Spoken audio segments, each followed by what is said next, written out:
One nation now in freedom,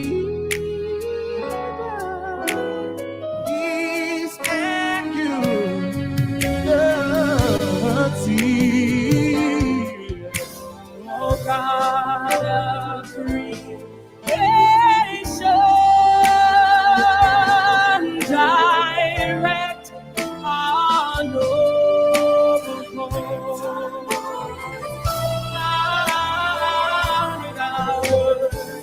Lead us right, help our youth the truth to know.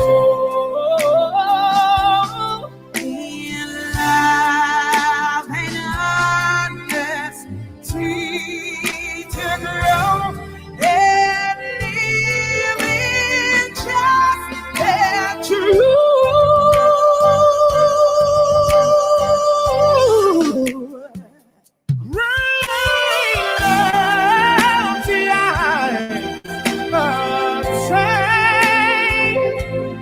To build a nation where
All right.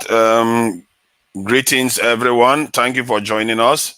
I guess we are going to be covering the news from the the discussion from the the topics from the previous discussion. I'm surprised how the volume still catches me out these days on this city. You can never get used to missing the volumes. I apologize for that. And let's see. The topic was on the Stampede, and then there is the issue of Dele Farotimi, the national budget, and Elon Musk being the president of the United States of America.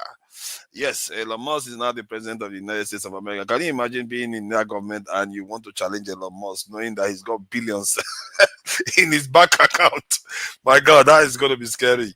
But he is the president now, and there are quite a few things that Elon Musk is doing and that I actually admire him for, because he's basically representing his own people. Let's face it, you can't fault the poor guy for doing that. And his mother the other day was talking about how women need to have more children. You know, Elon Musk's mother was telling people to have more children. You know, when he says more children, it means more white children, period. That's what he was saying. And we should get it for what he truly means. Because he sees the danger, they see the danger in their population dropping, while other populations, especially Black African population, I think is the only one growing in the world, actually. The Black African population, which it should, because we have a lot of land. We don't use it for anything. The land is practically empty. It's like we are waiting for them to come and take over. All right, so that is Trump there. I think this matter of the budget is an important one. It's quite revealing. And we also talk about the Dangote refinery stake, and the fact that the Nigerian government decided that it was a good idea to reduce our stake, not necessarily remove it, reduce the stake that Nigeria has in Dangote refinery, which is, to say the least, crazy stuff to do.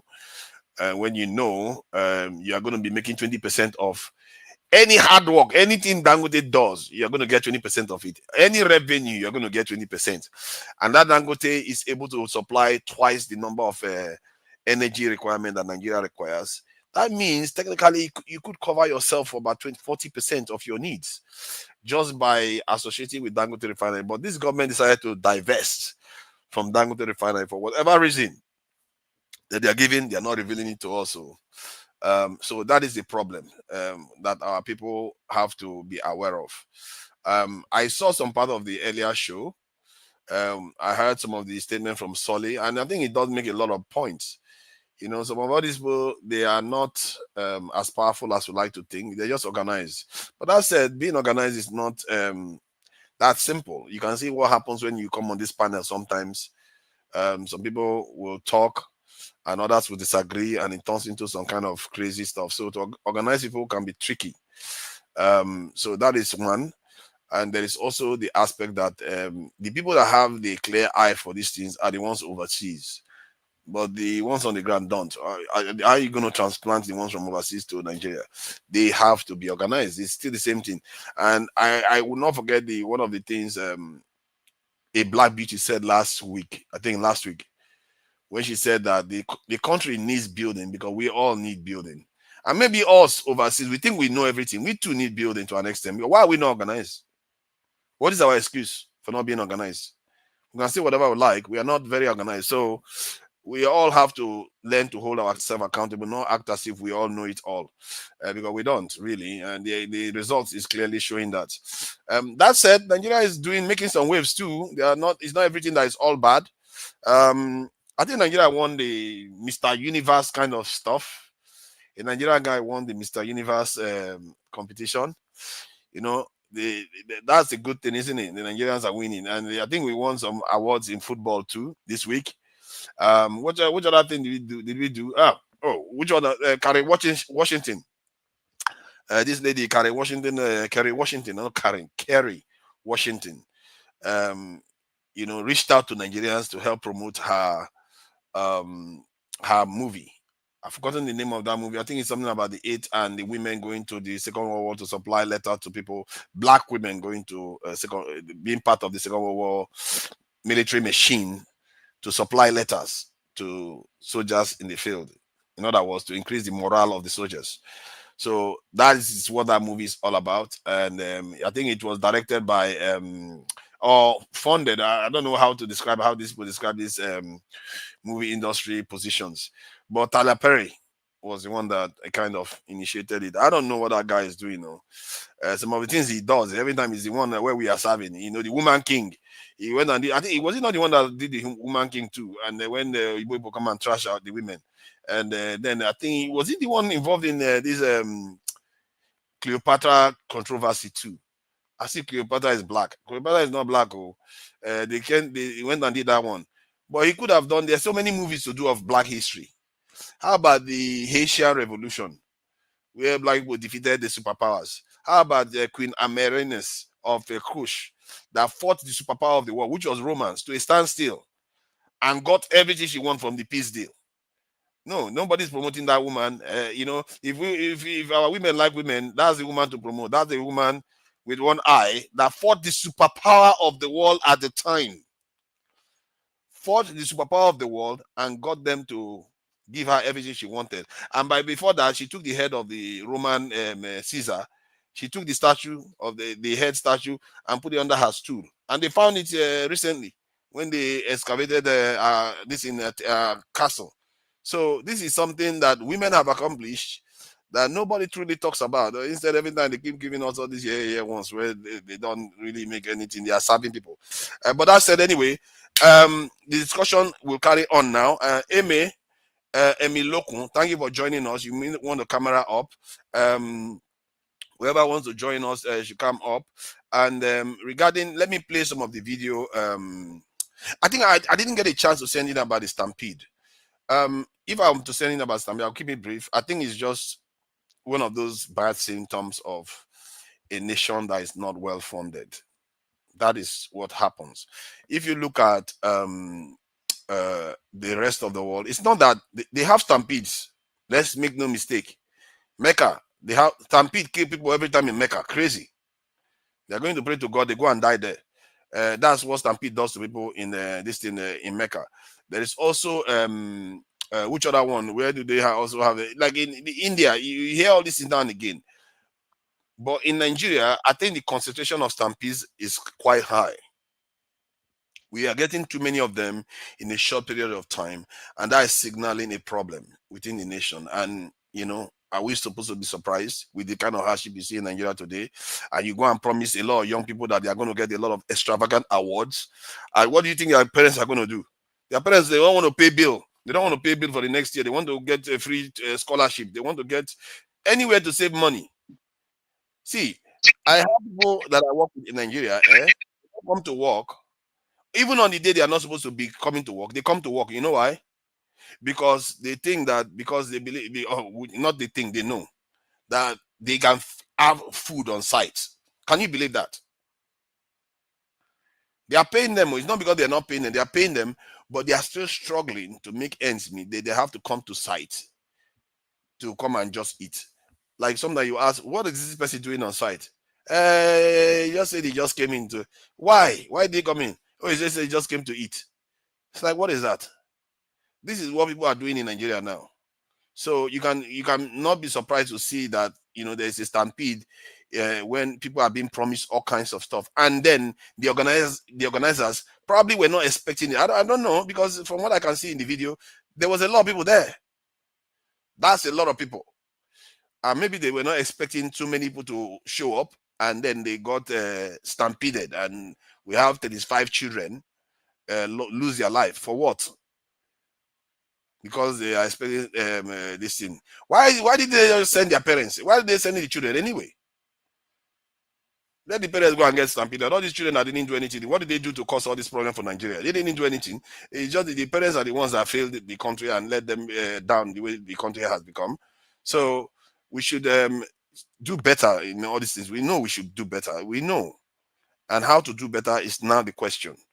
That said, this week has been a very, very heated week, actually. In terms of discussion about Nigeria, there has been a lot of heated conversations in the context of Nigeria. One of them is about Badenoch. The other one is about online anyway. It's about Tayo. I think that his name is Tayo. Is it Tayo? Anybody that knows him, he's a YouTuber that has got about 1 million followers, subscribers. YouTuber. And most of those 1 million subscribers are Nigerians. And he blew up in Nigeria. He became big in Nigeria. And next thing is, oh, Nigeria is an evil place. Nigeria is this, Nigeria is that. And now he wants to pack up and leave to Portugal. And by doing that, he is basically encouraging Nigerians to leave the country too. So I don't understand why people, whenever they get successful, the first thing they do is to start to beat Nigeria up. Including the government. Let's make no mistake, including the government. So it tells you that we all have issues here. We are all part of the problem of the country. Let me play this video. I will go to those conversations. I think we are going to breeze through Elon Musk being the president of the United States of America, and then we'll go through the budget. The budget one is just boring, really, because we all know what they've done. They sabotaged the country. The national budget is now almost half of where it was 2 years ago. Not half, 50% reduced or so from where it was 2 years ago. So there's nothing there to talk about, really. There's nothing that much there. This Nigerian government, they scare me. The people that are running the country, they really scare me with their refusal to fix the country. Almost downright refusal. If they try to be any slower, the country would degenerate to a place that they cannot even live in at all. They will have to run out.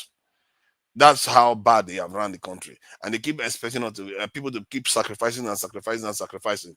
And for me, sufferhead is not a problem. I don't mind sufferhead, but are you suffering for something? Is the question.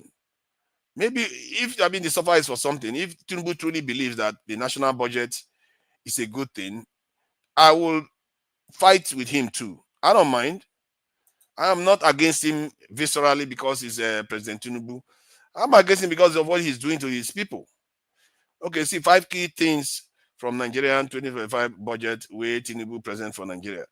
Yeah, I guess the main area is defense. Some people say he spent a lot in defense, which is personally is the right thing to do in terms of defense. You have to defend your country, but what he's spending is not different from what Buhari spent. It's not different. It's just that the budget is less now, so it looks like it's a lot more money put into defense.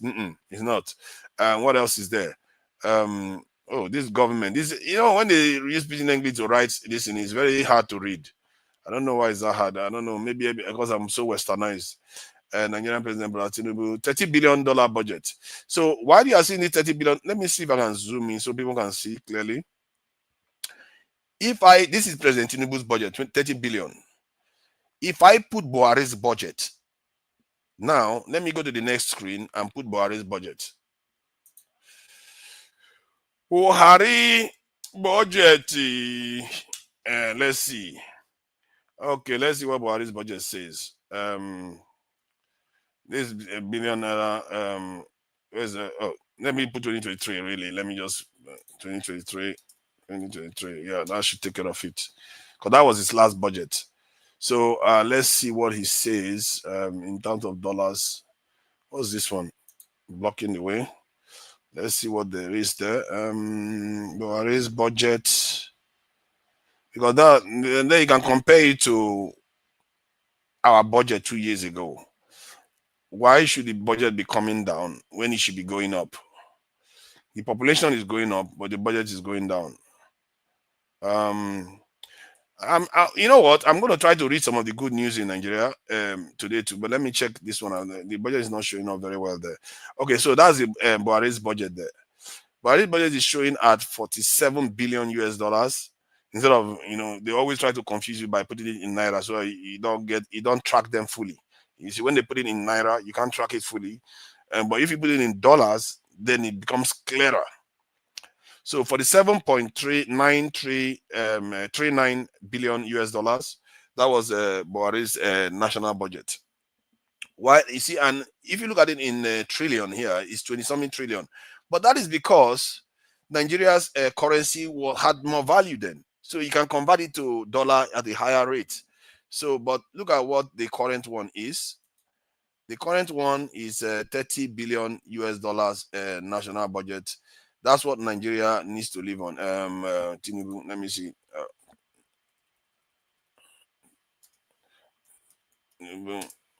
Budget, Nigerian Tinubu budget. Give us a number now. Whenever they put trillions, you can't track it. Now that's the number you want to look at. $30 billion. So he has shaved off $17 billion from the national budget.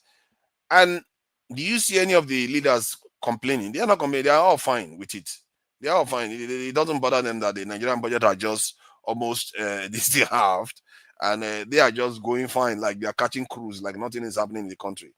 But it's all right. It's up to us to decide to kick these people out or keep them there. Let's see. What else is there to cover? I don't want to dwell on this national budget issue because we are going to get back to that. This one is Elon Musk. I don't know whether anybody cares about this. He wants to rule America. Who cares? That's America's problem to worry about. Elon Musk is the redneck. So what? Who cares? All these people, all these Democrats that keep voting this. In short, any black person that votes Republican, they have to know what they are voting for. Especially when they are voting for Trump. You have to know what you are voting for. If a black person votes for Trump and think that Trump is not anyway racist, they are mumu. Don't think that because he is actually racist. That is what they represent. They represent white power. They represent white interests. And do you blame them? Look at them, they are white. Should they represent you? Why should they represent you? They are not there for you. They are there for themselves.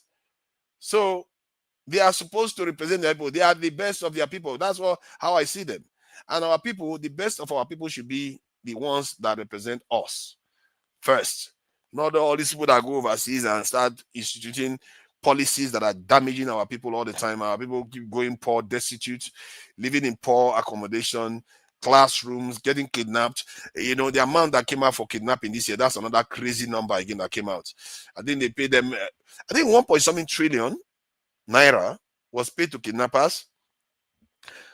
I don't know why people keep saying that was a little amount. That was a lot of money that was paid to kidnappers. That's almost $1 billion that was paid to kidnappers. I don't even want to go there. Welcome and thank you for joining me, Eccentricast. Which of these areas you think you want to talk about regarding the topics I've raised anyway? Yeah, so on the on the area of the budget, right? I was looking at the social development and poverty reduction program, 534 billion, 2% of the budget. That's abysmal. Only 2% of the budget for social program is ridiculous, considering that Nigerians are Mm, experiencing like abject poverty. They should have put a lot on the social program because there is a correlation between the poverty, the inflation rates, and security, right? So mm-hmm, like the way they look at the issue of security, it's like one dimensional. It has it's not issue of security. It's not shouldn't be one dimensional. Poverty leads to insecurity and crime, right? As we yeah. can see, like in many countries, United States, for instance, most of the crimes are committed in the poor neighborhoods, and the more the poverty, the more insecurity you're gonna have. So if the government is honest, they will invest more on social programs to alleviate poverty. Kind of have programs that will tackle people's issues directly. And like the issue of Stampede, a lot of people that spoke on that didn't talk about poverty, like how poverty led to that. They were talking about how you can structure the country, create an ordered system. But in order for you to eliminate like you know death through Stampede, you have to deal with the issue of poverty. I don't think if people had enough, I don't think they would have come out there to die for a bag of rice. You know, most of us in the Yeah, West, rice I, is not I like think the mainstream. I hear what you are saying because you've said this a few times, because you are very on the on the edge when it comes to dealing I'm with very consistent. people's immediate needs. Like you talk about the educational aspect, dealing with poverty aspects. What concerns me when people that's generally anyway, not necessarily you, is that they don't go to the crux of the matter. If the nation itself is dysfunctional, poverty will not be fixed. So why when you say poverty should be fixed, it's like there is a greater problem. I don't know how to describe it. You know how like when somebody has some kind of impairment, Hmm. and then you expect them to perform like somebody without those impairments. So you have to deal with that impairment first before you expect them to perform. And the core of the Nigerian state right now, what I'm seeing is an Hmm. elite class that have impaired the nation. They've impaired it in such a way that I don't know whether I would like to think that majority of them don't understand it, but I think some do. And those I think ones they are the do. tip top. Yeah. Those ones are the tip top. They've impaired the nation so badly that it will take others to correct the course. Because if we all everybody is for poverty reduction. Even those people, if you ask them, hey, do you think any Nigerian leader tell them we should reduce poverty, they'll tell you no. No, they Yeah, will all side you. That's the yeah, problem. remember, yeah, remember the Go issue ahead. started with Babangida's program, his IMF program. One of the IMF stipulation was in cutting down all the social spendings, and that was where the problem really started. If you think about it, it was when he started like, I forgot what he called the program. I keep forgetting the name. He started What's like, that? SAP, isn't it? What's that SAP? I forgot. Yeah, he started Structural directly. Adjustment Program. SAP. Yeah, Structural yeah. adjustment program. There you go. That's the core of the issue. Structural adjustment program. That was the genesis of it all. And in order for you to reverse the problem, you have to actually redress, that the core of the issue, right? Mm, Um, that's why like breaks is important. If because they don't have those stipulations when you borrow money from them. So I mm, think that's something positive that's in the air, even though it hasn't been. There's a lot of oppositions, of course, from the West who benefit from impoverishing the global South, which I honestly, I mean, I can explain why they do that, but it wouldn't make any sense. Like I'm trying to find a very concrete reason why they actually why they want to impoverish the global South, right? And I it benefits them in ways that we I think the way it benefits them is because if they don't impoverish us, they run the risk of us becoming stronger. When we become stronger, we We may start not competing necessarily be for them. resources. Yeah, we may not necessarily be there for them when we decide that what we want is outside their interest. Like if let's Yeah, say we become stronger now and we have our lithium there, we have our coltan and all the rest. If we hmm decide that we don't want to sell to them, we'll sell to China. They don't like you, that. you you were spot on. Because the issue of limited resources. I think this is the thing. People, the West, they're pretty smart. They're smart. They project in the future. Most of the plans that they're carrying out was something that they planned in the 1800s, right? If there are limited resources, if to be honest, if all countries look like United States of America or look like Europe, the earth would not be enough to um to accommodate that. You know what I mean? Because of the resources, it will create so much problem. And I think they know this. That's why they want to, they call their area the garden and the rest the jungle, right? Because they know the earth capacity in holding nations as huge as United States of America, Germany, and Europe. You know, Earth doesn't have enough resources to accommodate humans. Having those so-called civilization, that level, that tier everywhere. It will create a huge problem for the ecosystem and for the planet. That's why they. I think that's perhaps But why does they it don't. have to though? Does it? If we are all like, let's say the whole world is becomes just as advanced as the West, does it Yeah, have to translate into damaging the environment? of course it will. That it's it's like I would say it's almost like the law of thermodynamic, right? It's like United States of America. They use a lot of resources, right? I mean, America, the food that's in the United States of America, right, will be enough to feed the whole global South, and in just in one country, right? Mhm. It's and you can see the outcome of it. Even though our medical system here is terrible compared to Europeans, right?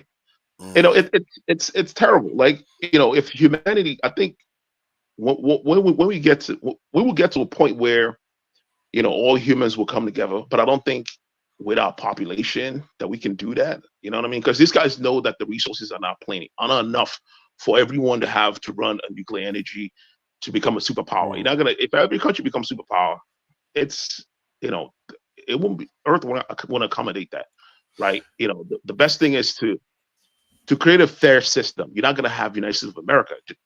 Kind of like in order for you to have a fair country, you're not gonna have Dangote. People that are trillion naira richer. You're not gonna have that in a fair system, right? Because the money that they have are someone else's money. It's not magic, right? If I have in a layman term, if I have 5 rocks and 5 rocks for 5 people and one person has 3, some people won't have any rock on their hand. That's why you have Dangote making m- you know Yeah, but isn't that part of how we have lived up to now? And there is also the element of innovation, where you could innovate your way out of some of the problems that the world is has, the challenges that we face. Like if you want to grow food, if we are, as a matter of fact, if we just organize ourselves better, the food that we have in the world right now is more than enough to go around. But because of the disorganization It and is everybody more is than fighting enough for to their own go. interest, Yeah. that's what makes it inefficient. Pardon? Yeah, I think humanity. Let me be honest. I think we've transcended poverty. We have transcended Mm. poverty as humanity, but the problem is, it's greed. The people, some people manipulate. You know what I mean? Some people Yeah. manipulate others. That's why there's poverty and there's scarcity. I think we have enough in terms of food. We have enough technology, to feed the whole world, equally. You know what I mean? But Mm. when you have country like United States, I mean, come on, man. You live in the West. You see all the type of food that we have here. It's excessive to a point where, like myself, I have food in the cabinet for rainy days. I don't even know when Mm. I'm going to open it. You know what I mean? Some of them probably go bad and I'll throw them away. Like that's the way we live life here. And then there's Nigeria. People are dying in Stampede over rice. Like it feels unfair. It feels crazy to me. You know what I mean? It's not right. It feels like if you walk outside, something is going to smash you to death because you're living in a Mm. very unfair world. Like I think our consciousness need to evolve to a point where we realize, man, this is kind of crappy. Like I used to live in like in a neighborhood, one of the richest neighborhoods in Washington State, Bellevue, right? You know, you got people that drive Aston Martins, and then you look on the street, some lady with her children begging for money, and they're like, this guy's driving a $500,000 car, and there's a woman, she barely could feed her kid. Like the picture of it is so terrible. You know what I mean? Like it's an indictment to our species, even though we are intelligent enough to create, physics, you know, uh, explore space. You know what I mean? But look at this. Like something is off somewhere. You know what I mean? Something I, ain't good. I've always thought humanity is acting a little bit like they are a little bit backward in their mindset. I'm not sure why, because the West, they have a lot of clever people. You would think by now fighting each other should have been something of the past. You Exactly. would think that the US would be in support of a global system where people behavior are controlled in a more formal, organized way. But no, they choose to go against that. They are even against international criminal courts, following the rules. They want Exactly. to put themselves above the rules, and for the life of me, I can't fully understand the reasoning. But the only closest I've come to that was that because they won the First and Second World Wars, they created the current nation state paradigm that we have and the economic model that we generally that dominates the world. They don't feel like they should give that up for any reason because nobody before them has. So you see what I mean? So why should they now be the first to say, you know what, we're all going to be abiding by this law. Everybody, we are all the same level as everybody when we Yeah, won. but if you look at for instance, our technological advancement, it tells a story of where we are going in the future. I mean, look at we are on the internet, right? You like somewhere in Europe, and we are having conversation, right? When you go on Facebook, people go on Facebook and then meet people from all over the world, right? You know, there's this human community coming together. That's what technology is doing. It's bridging the gap, right? It's no longer the case where if you are in Nigeria, you won't get news of what's going on in America, right? They see that, they see all that, right? So technology is bridging the gap. It looks like technology, an aspect of our brain that's creating this tech, is trying to do something for humanity, right? It's bringing us together, but there is also an aspect of ourselves that's fighting against that. You know, it's like any good thing casts a shadow, right? It's like the shadow part of it. You know, like we are advancing to a point where uh, tribalism, right, which is inherent in humanity. Like it's technology is fighting against tribalism by creating this tech that's bringing everyone together, right? But Mm, we still hold that tribal sentiments, right? That's why you have a lot of policies. Like to be honest, a lot of U.S. policies when it comes to international policies are tribal. These are tribal policies, and they're based on racism. You know what I mean? mm, Like if you look at every single policies, like the invasion of the Middle East, mm. creating European Union and NATO. This is purely Eurocentric. Um, Tribalism. racist. Inspired policies, right? They look at it's us versus them. That's how they look at things. But technology is saying something different. You know what I'm saying? It's saying something totally different. If you look at workplaces, right? If you go to your workplace, like we give credit to Elon Musk for taking rocket to space, all that crap.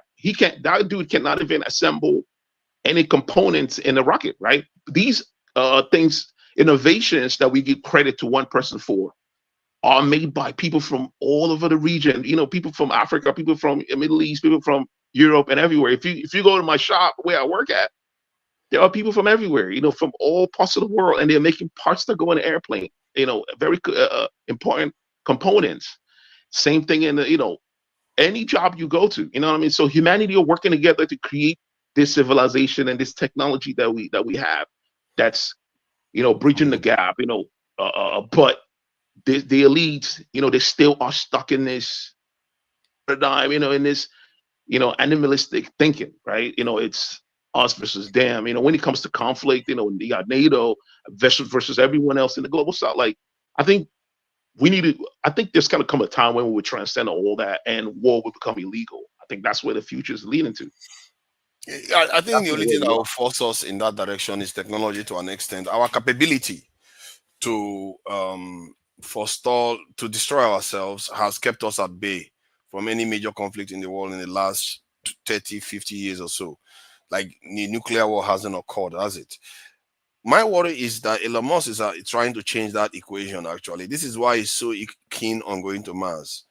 You see, if these people are able to create a foothold on Mars, you can see that some of the calculation will start changing. That if there's a nuclear war, what's the worst that can happen? All these people that we hate, all of them die. Only our people remain. You see that kind of thinking. Yeah, And Elon Musk. Elon Musk wants to go to Mars because he wants a place where there's no regulations. You know, a place where he can have you work for $1. You know, for less than you make here. no, You no, know, we don't know that yet. You see, Elon Musk. I think Elon Musk. From what I see he's about terrible. Elon Musk, is a purist. He's almost in. I share his kind of overview of things. He's a purist in his way of thinking. He looks at the world as, okay, yeah, I don't hate every other person, but I like my people to survive. And the way he saw the world going on, there was something happening within the white population that is mangling them.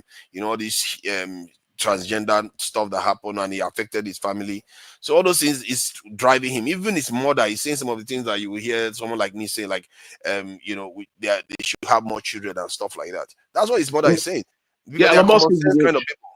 I Pardon? think we give that guy a lot of credit. He's rich, but he's not smart. You know what I mean? He's not Why smart. why do you say that? Okay, now let me say this. You see, to underestimate him by saying that, one, Yeah, almost everything this guy has put his hand on has succeeded.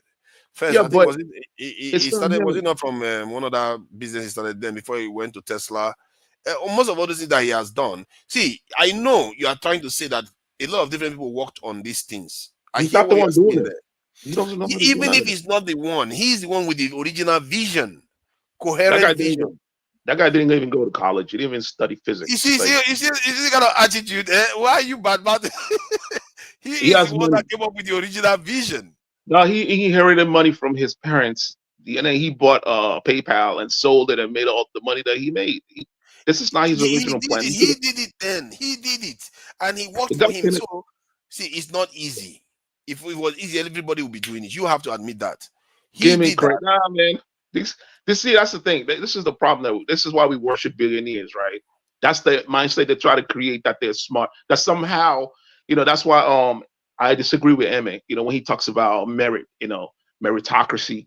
We think somehow these guys became billionaires because they were, and then that's what they try to project. Like if you hear Elon Musk and Bill Gates, they always talk about physics and all that crap. These guys didn't even go to college.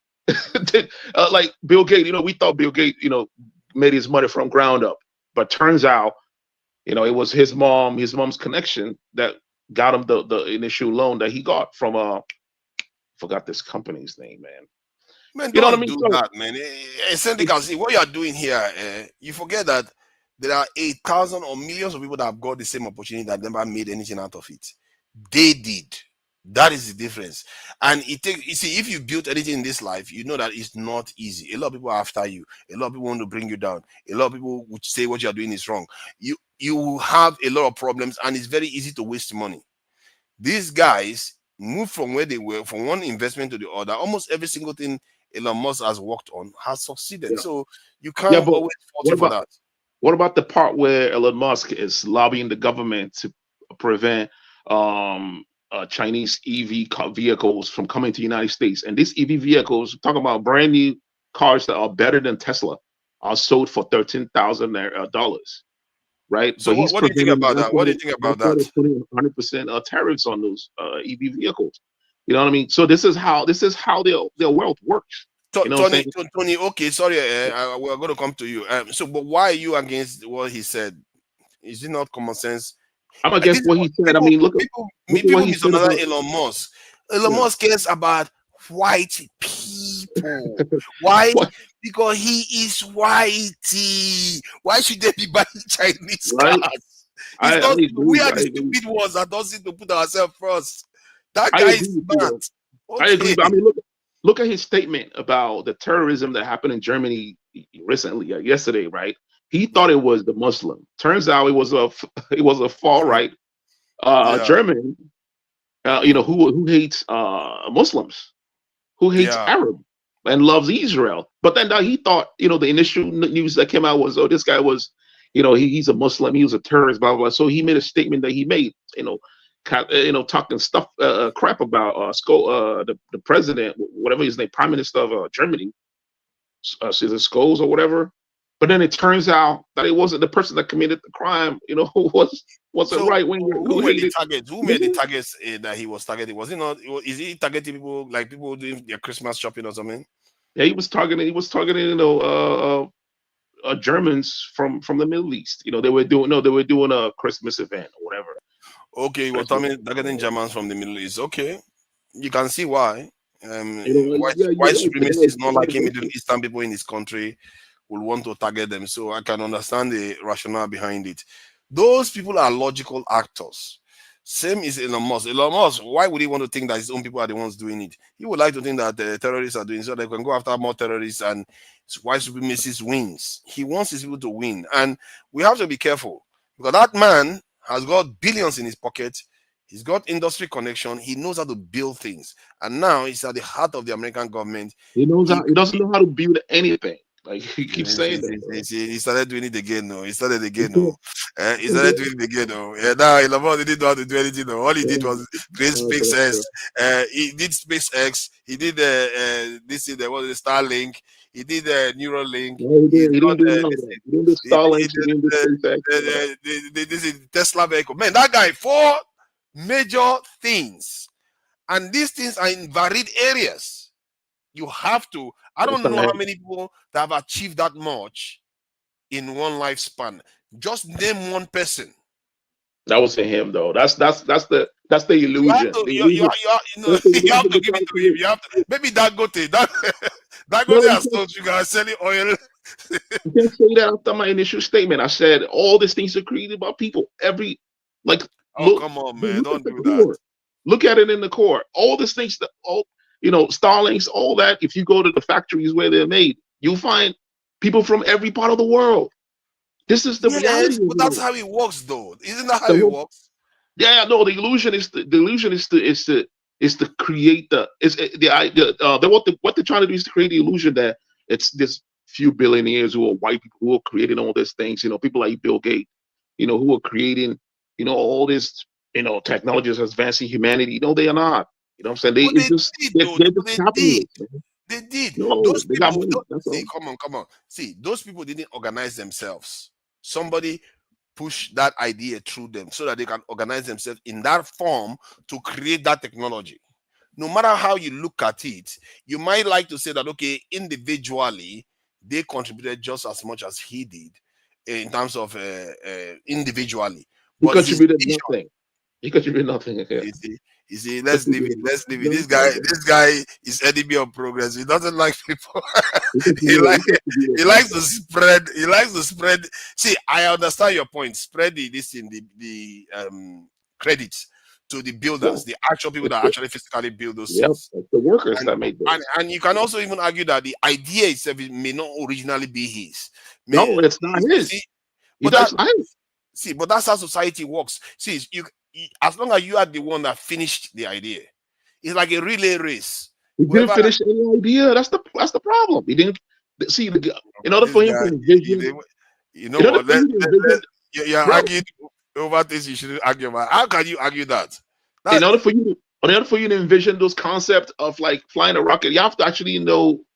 You have to actually know how that works. I don't think he does. You see. Enemy of progress will never agree.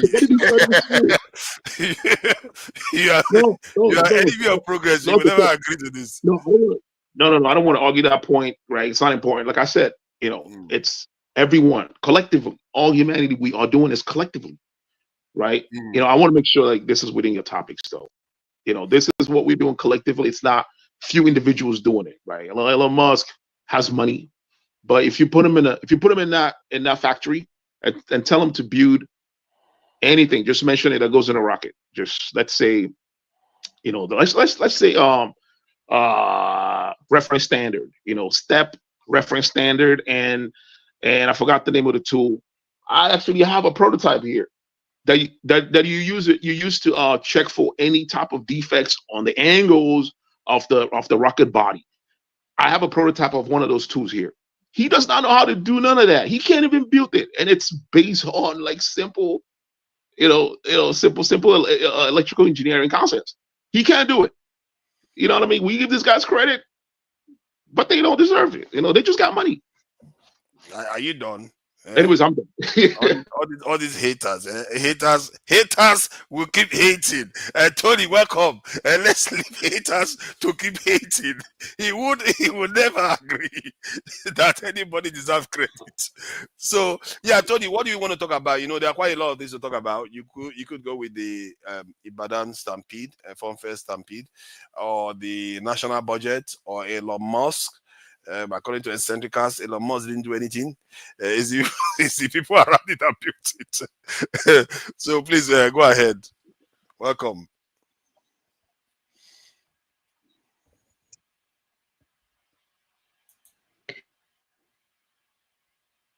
I can't hear you.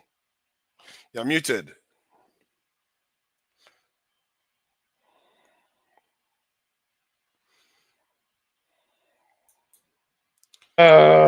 My mic. Yeah, can you hear me? Yeah, I can hear you. You can hear me now? Okay. Yes, greetings, greetings, forefathers. Greetings, eccentric, and those who are listening. I've been listening, and I'm enjoying the discussion. Except that I don't quite agree with eccentric. It takes a very smart and intelligent person to be able to put up the kind of company the kind of feats that Elon Musk have achieved. You don't really need to be that technical to be able to do the kind of thing that he has done, but the ability to leverage on all the competencies that you can find, put them together, and to achieve what he has achieved, makes him a genius. So he doesn't need to. I ran a technical company for a couple of years. I don't have those technical competencies. I ran an electronic security company, and then I was protecting VIPs, including governors in Nigeria before I came over here. And I don't know how to do a lot of those stuff, but generally I can explain them to you. I can do a write-up on them, but I can't put the tools together to be able to achieve. But I was able to assemble people who could do it for me and do it very good. So I did very well. Made some good money in it.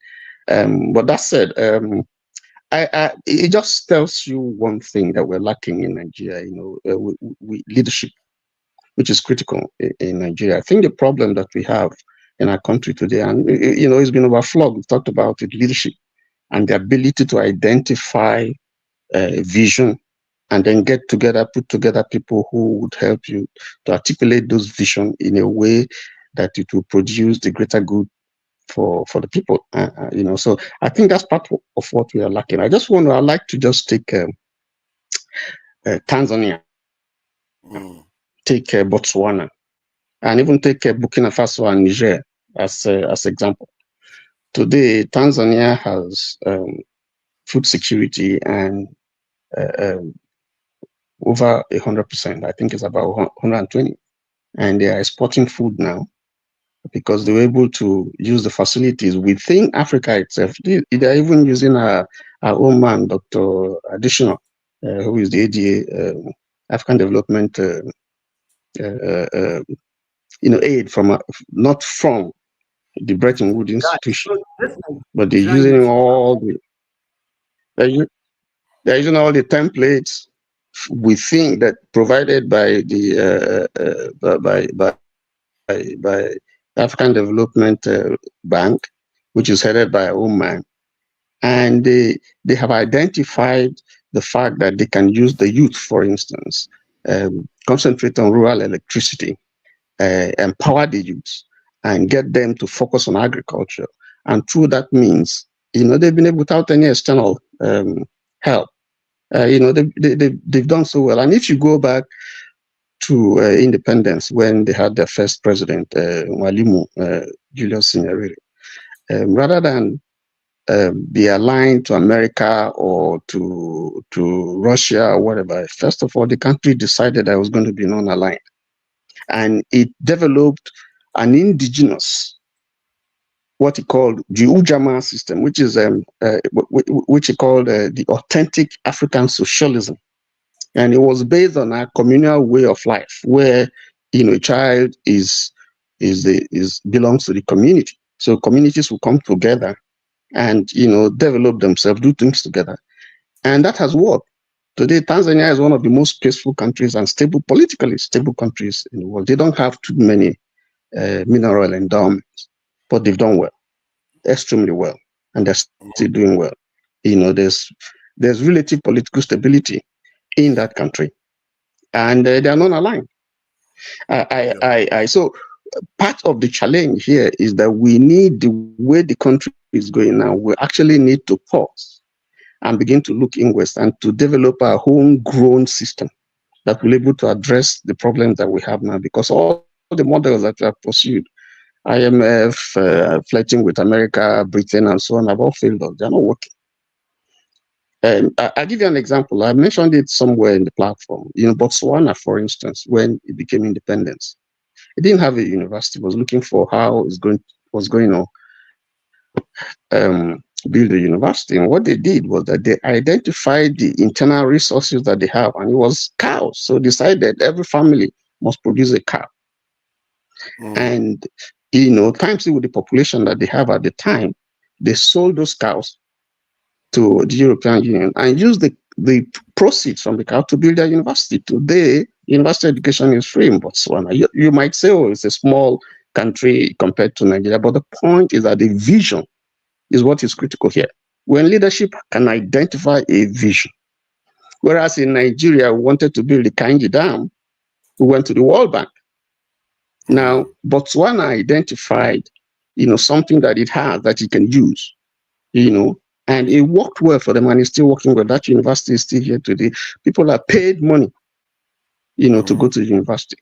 I take Niger, for instance, and that's a recent case. Now they had the military government that kicked away France, and then America, and then it was something very bold for them to do, because if you challenge America and France that has had a foothold long time in that country, then you're cutting for trouble. But they decided they were going to do it, and this guy should go to hell. Today, that country is doing well. If you go by World Bank report, you take Burkina Faso.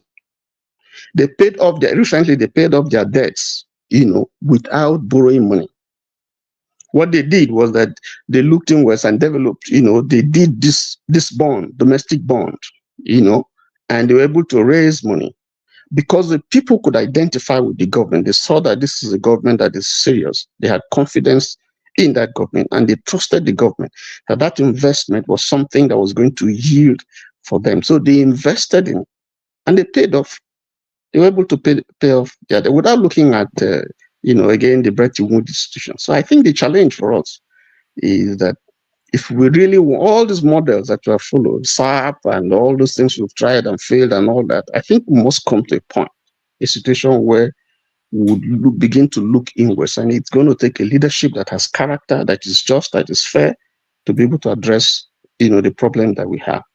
But if we continue to pander to America and pander to those people for whatever reason, listen, these guys know that the greatest problem that they have is Africa. The greatest problem that the Western America has is Africa, because if Africa puts its acts together, they are done. They are done.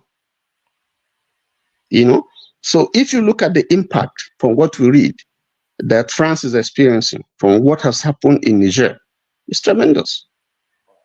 If you translate the loss to them in terms of what they have lost in uranium and stuff like that, it's and they fought it because if Niger succeeds, then it's going to be a cue to other African countries to Guinea started it first, to say, listen, I don't want to belong to that French Union.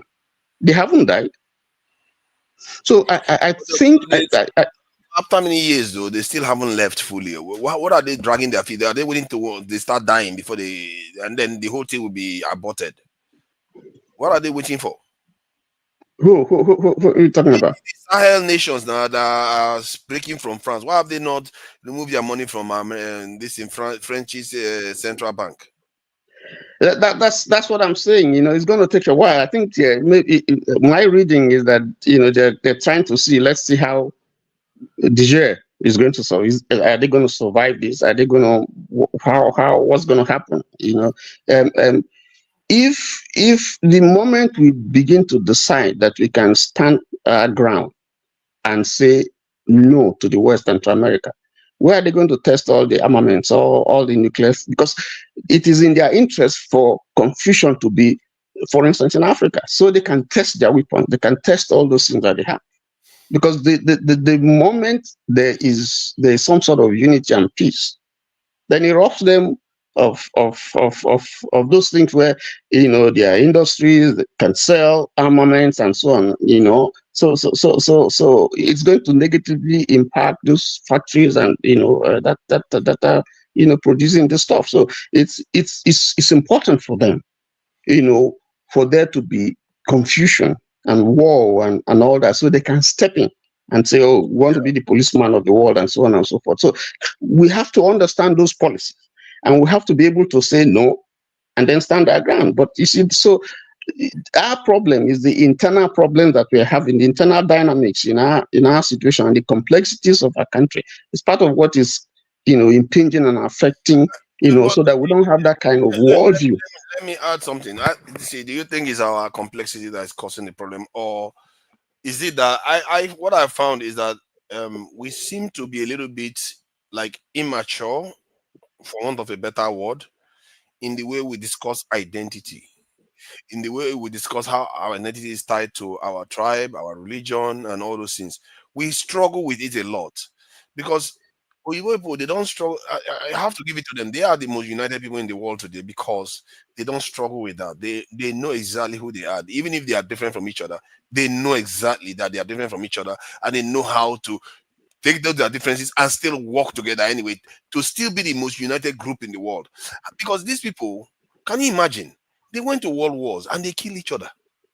Kill. They can't even count. So Hitler decided that let me just start putting them in a gas and start gassing them. They did all those things. But yet, after the Second World War, after they did all that, they came together again and built something even stronger, like NATO, European Union, all kinds of. If I show you the international agreements that they have in the world, most of them are between them. They are having one agreement after each other with each other. But we as Africans, we can't seem to get our head past. Oh, he's a Yoruba man. Oh, shaka. he's an Hausa man. Oh my God, where did he come from? All of that, he's just been here for thousands of years with you. You are acting as if a stranger. What is wrong with us? That's a solid point, because even if you look at the United States, it's also very, very diverse in terms of its composition. So how is it that for us, that is something negative? And I think it's part of the problem that we have to address. But let me say something here. In history, there's something you call the Hermetic hypothesis. And that hypothesis, states that anywhere in Africa or in the Black world that you find some progress or some invention or some creativity, it is as a result of some influence from the outside, from Europe or from America. So in other words, the Black man, doesn't have the intellectual capacity or capability to invent or to create anything. And we went on with this life for a while, but we know that this is not true. Today, we know. We school with them. We go to wars with them, and Black people are doing great feats, and they have acknowledged it. They know that. So my position, the point is that there's until we have leaders, and the West doesn't want us to have leaders like that. Leaders like Kwame Nkrumah, leaders like Julius Nyerere, like Thomas Sankara, and so many others. They want to have leaders like Felix, who said Boain. They want to have leaders who would always, shuttle and look to France and look to, and maybe even our current president. They want to look at people who. I'm not saying that you don't.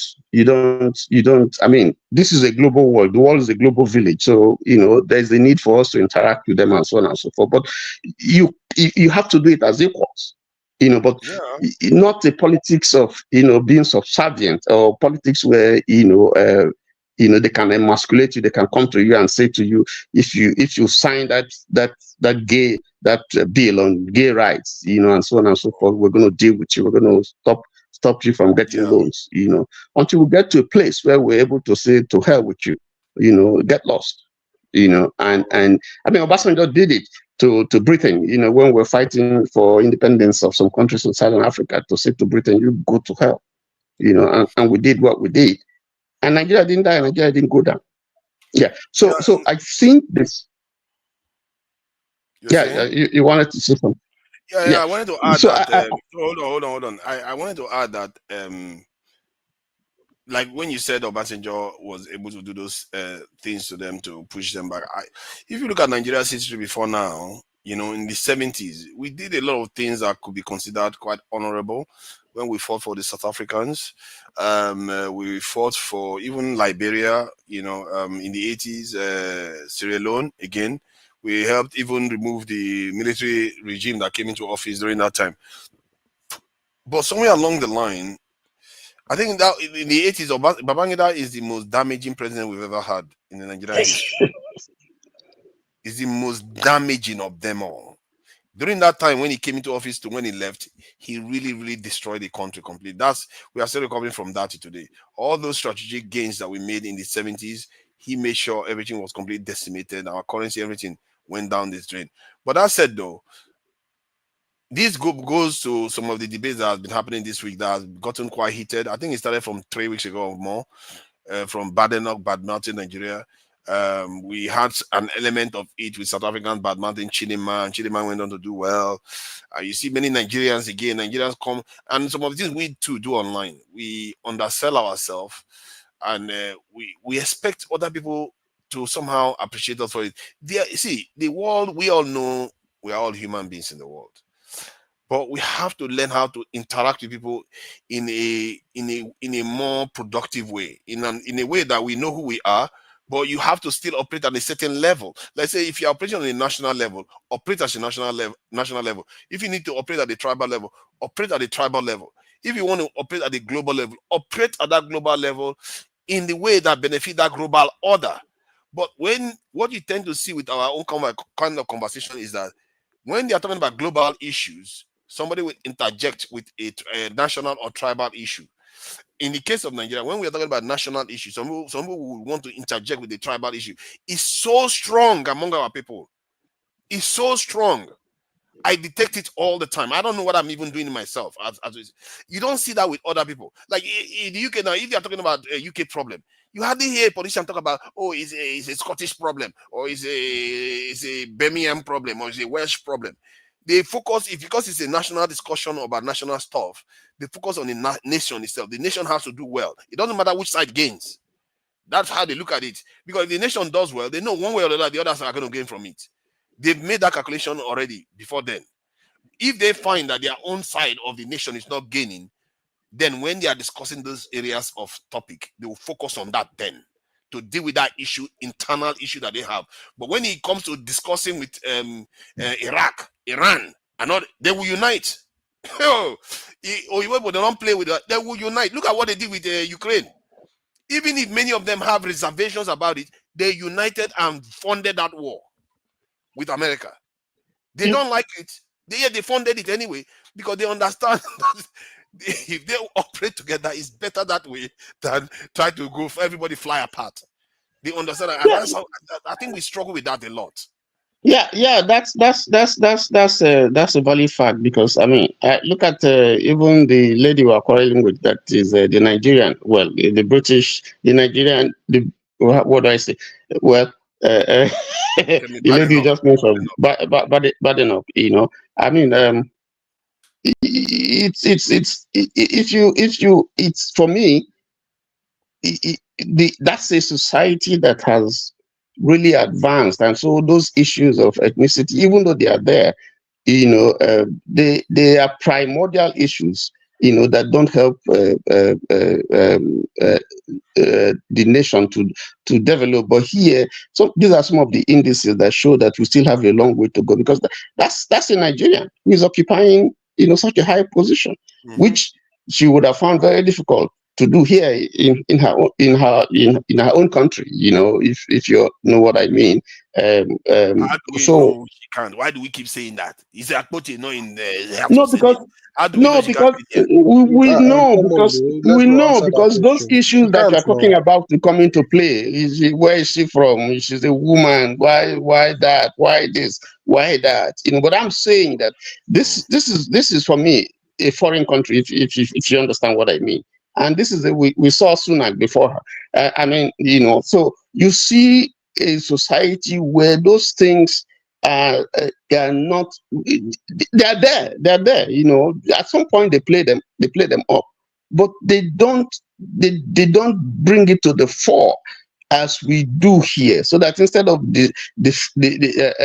looking at issues and things that will promote, move the country forward, we spend a lot of time, talking about those primordial issues that Yeah. pull us down.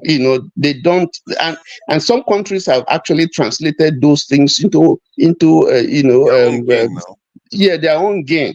So the problem again boils down to us, and a lot of the times we talk about leadership, and we point fingers, politicians, we point fingers at, but even in us, Yeah. because it's in our federal character, it's in our state of origin, is in our, what's your state of origin, what's your religion, so it's still something that indicates that we still have a long way to go. There are a lot of things that we have to purge from our system if we really want to move forward, because they're dragging us down.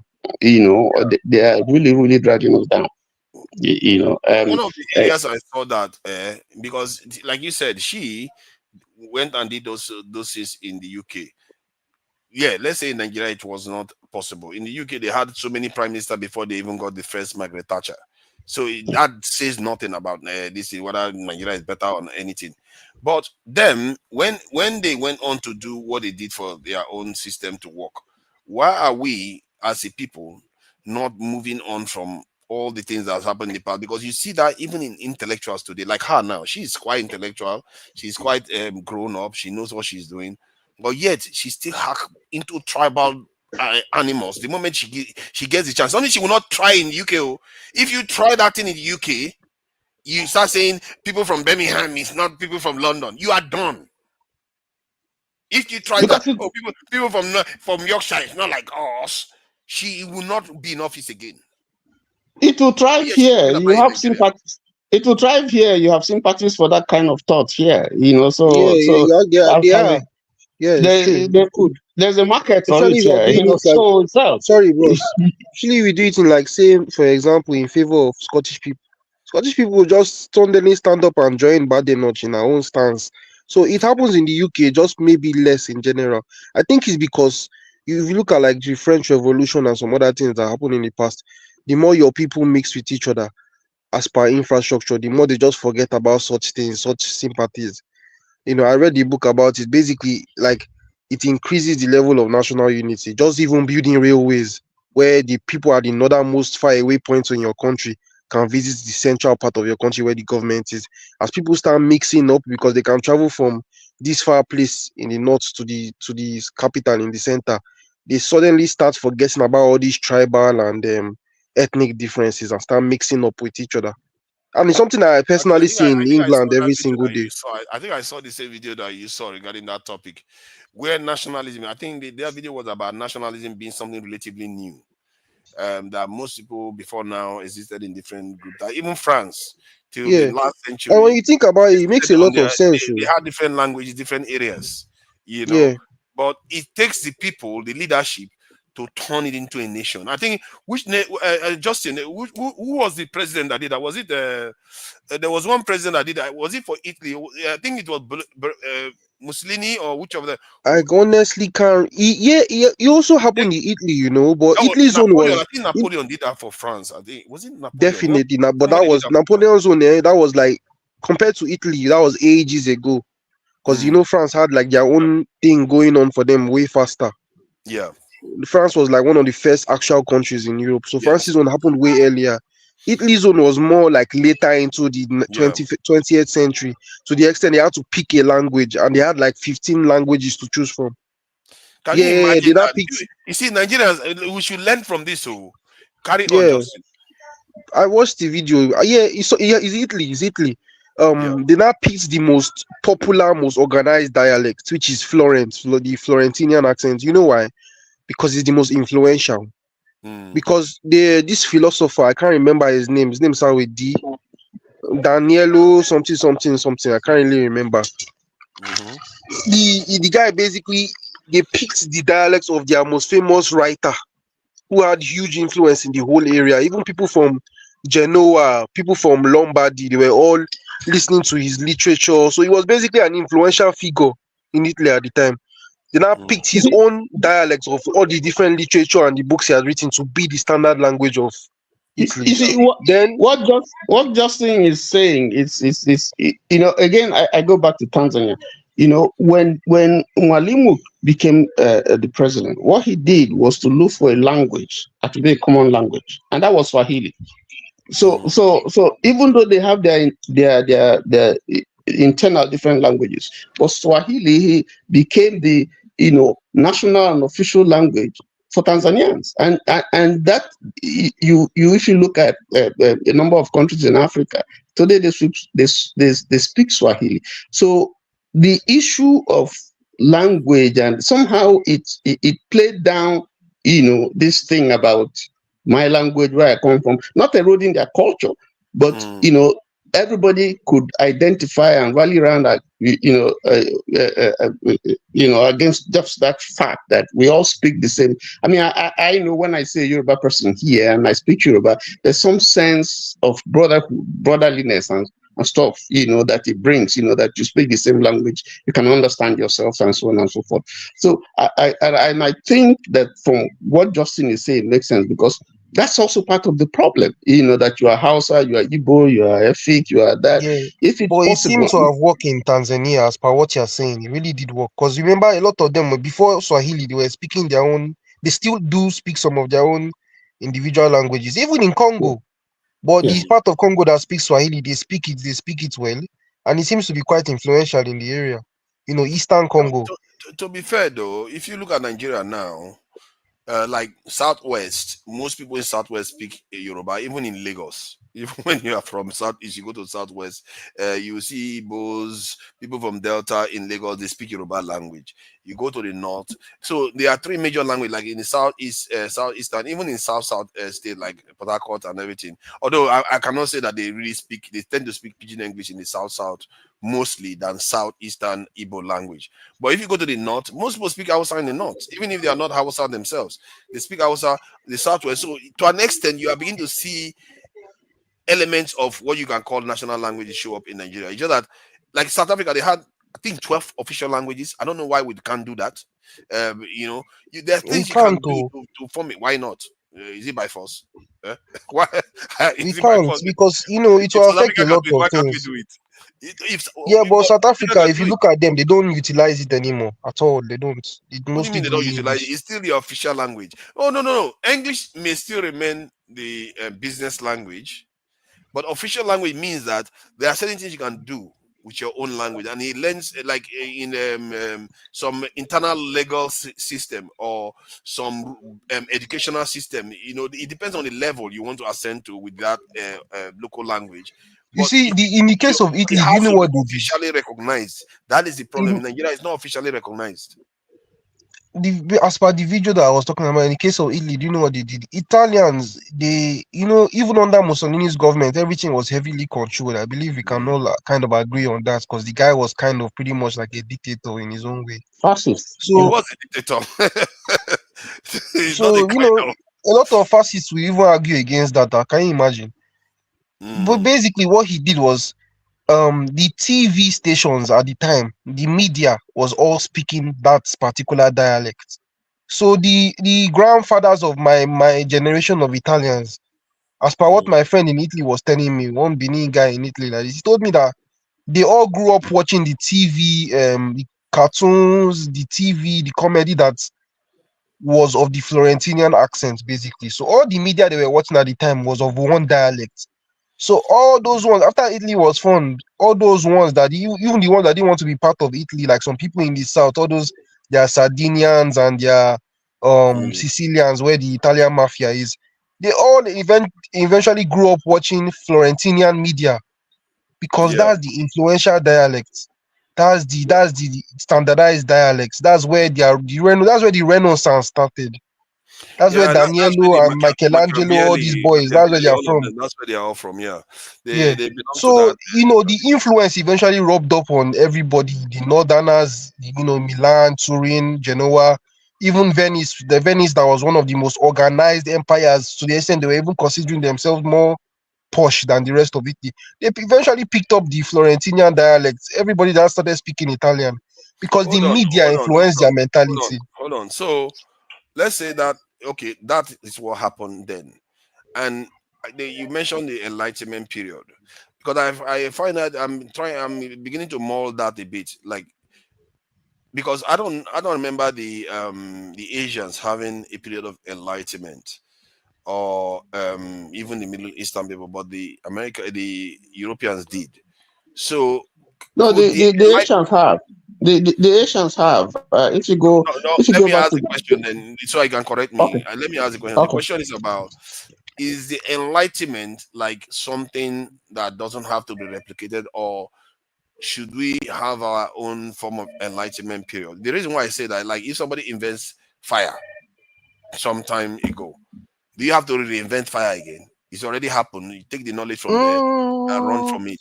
And use it to build well, bombs when and you think whatever about else. it, the Asians are having their own enlightenment period right now. No, no, just hold on.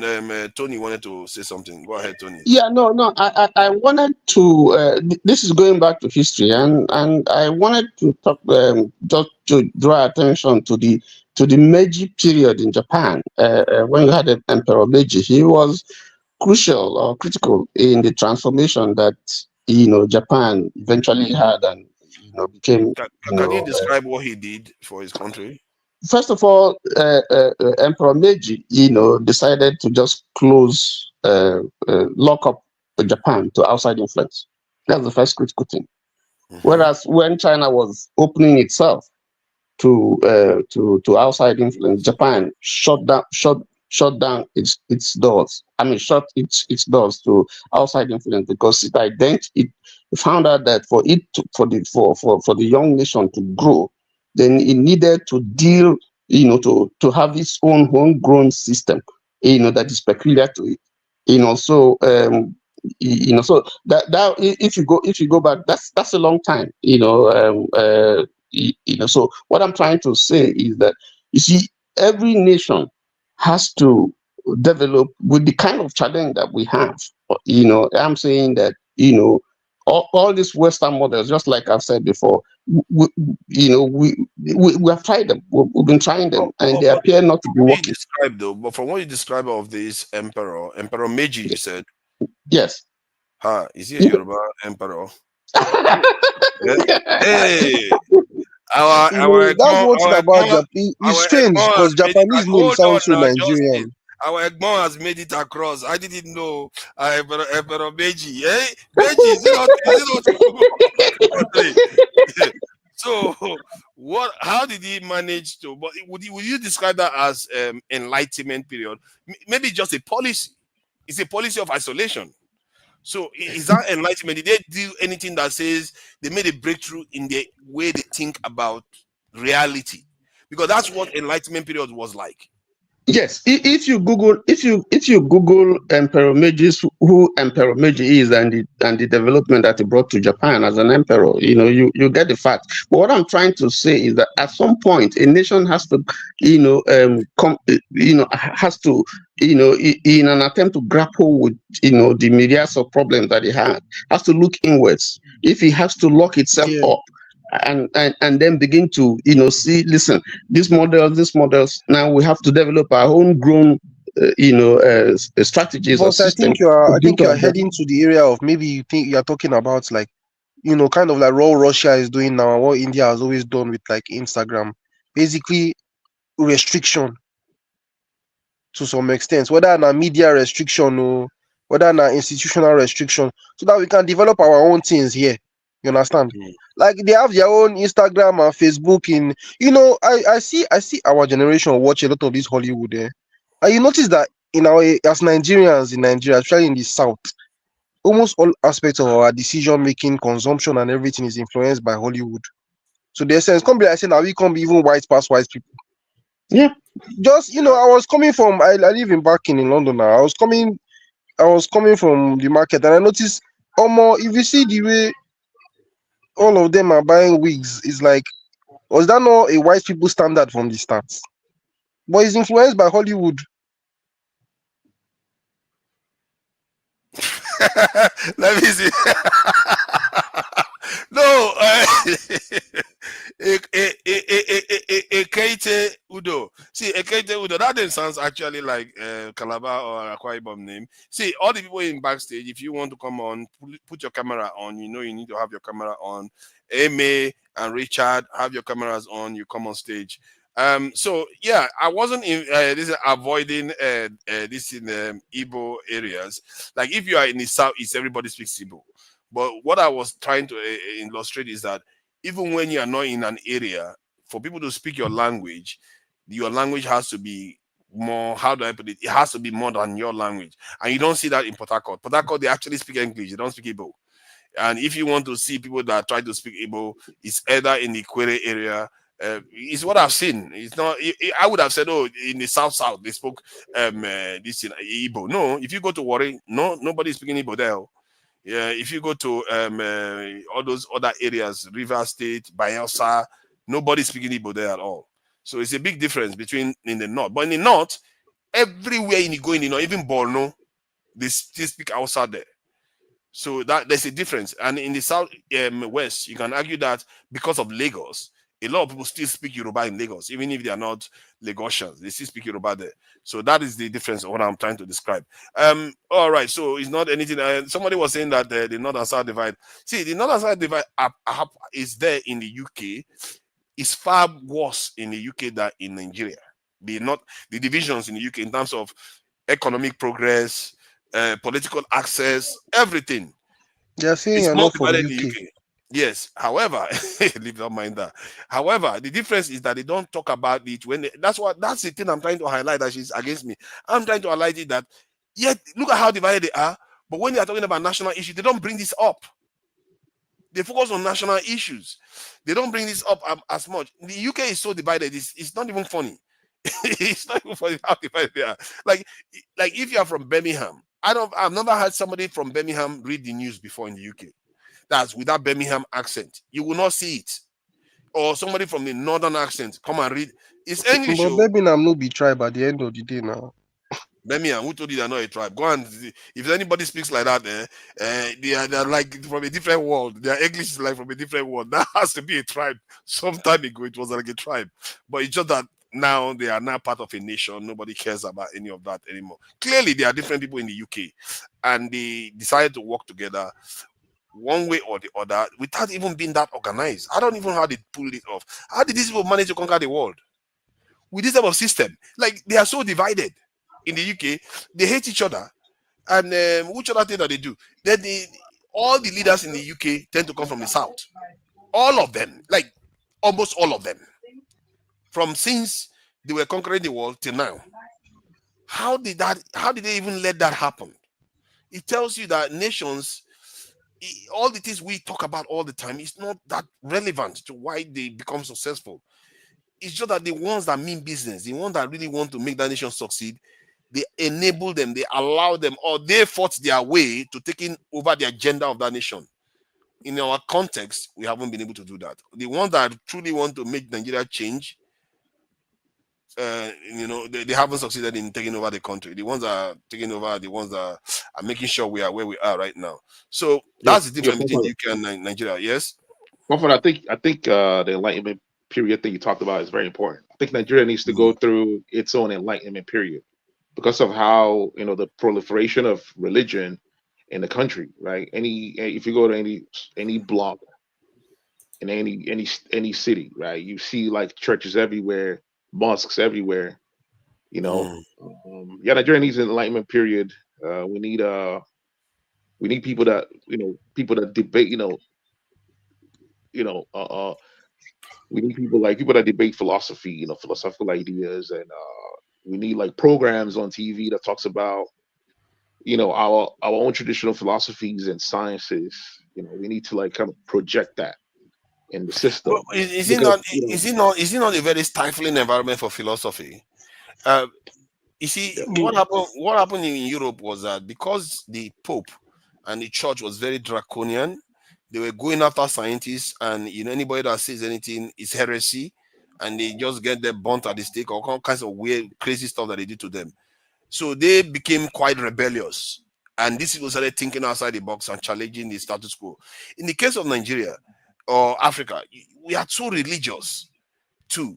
It's not at the level of burning people at the stake, but we are so religious that when you want to start questioning reality, even the existence of God, it seems like, oh my God, how dare you?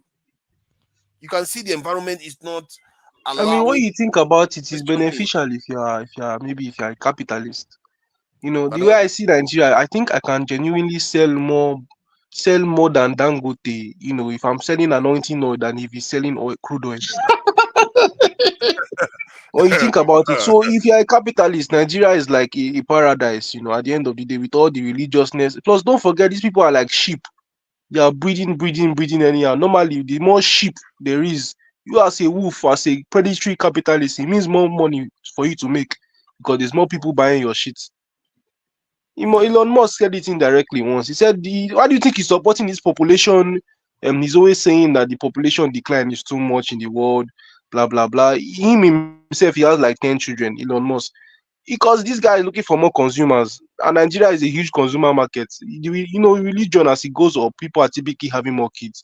Because one thing I've noticed about religion does not like women at all. In one way or the other, religion. I'm not saying religion is misogynistic. God loves women, but religion does not. And Where did generally you get that speaking, the one more from? you Where have, did you get that from?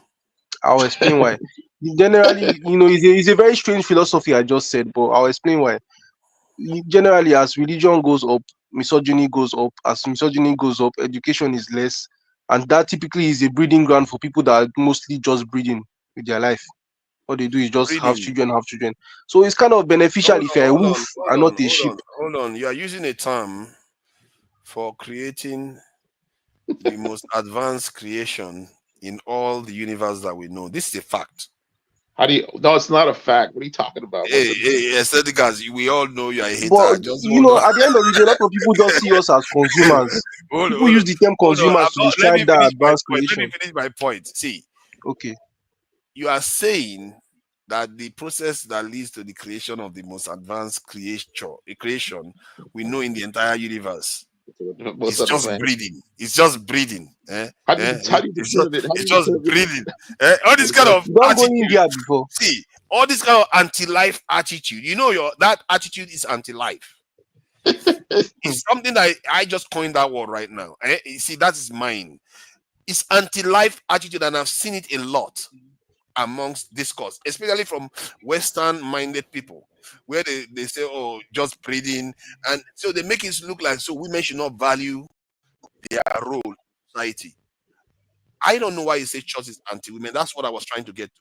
But you kept using the word breeding. That's why I asked that question. So No, now, no, he's right though. I mean, if you look at Christianity, right? If you look at the text, um, the 12 disciples, there's no woman in there. They didn't have any female. because they don't need to be in there, Among the prophets, right? You know what I but they mean? It's don't need kind to of be in there. a message. And I mean, also, when like you in the look at it, churches, aside from that, if you look at almost all religions, except the ones that I don't know much about, in one way or the other, the ways, women have the things that they consider as progressive, both in politics and in gender roles.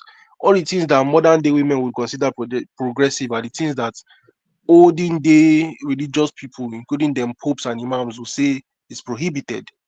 I'm talking Yeah. abortion rights, all these things. Whether you're a Christian or Muslims, you get the amount of things you can agree with in both religions that you don't want it. You understand? So See, it's not something you can actually avoid. you are Religion does not delving like into women. so many areas, which is fine.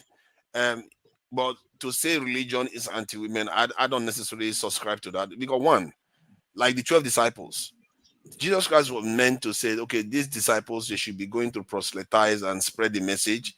Who wants to be carrying babies around to proselytize and say, you want to be dragging children everywhere? That logistically problematic. I don't understand how we pretend as if there is not a gender difference in the way we are evolved to survive in this world and operate in the world. If there Yeah, is but activity that requires children, women will be there. Okay, yeah, yeah, let's stick on I'm let's stick, confused now wait, because hold on, Justin.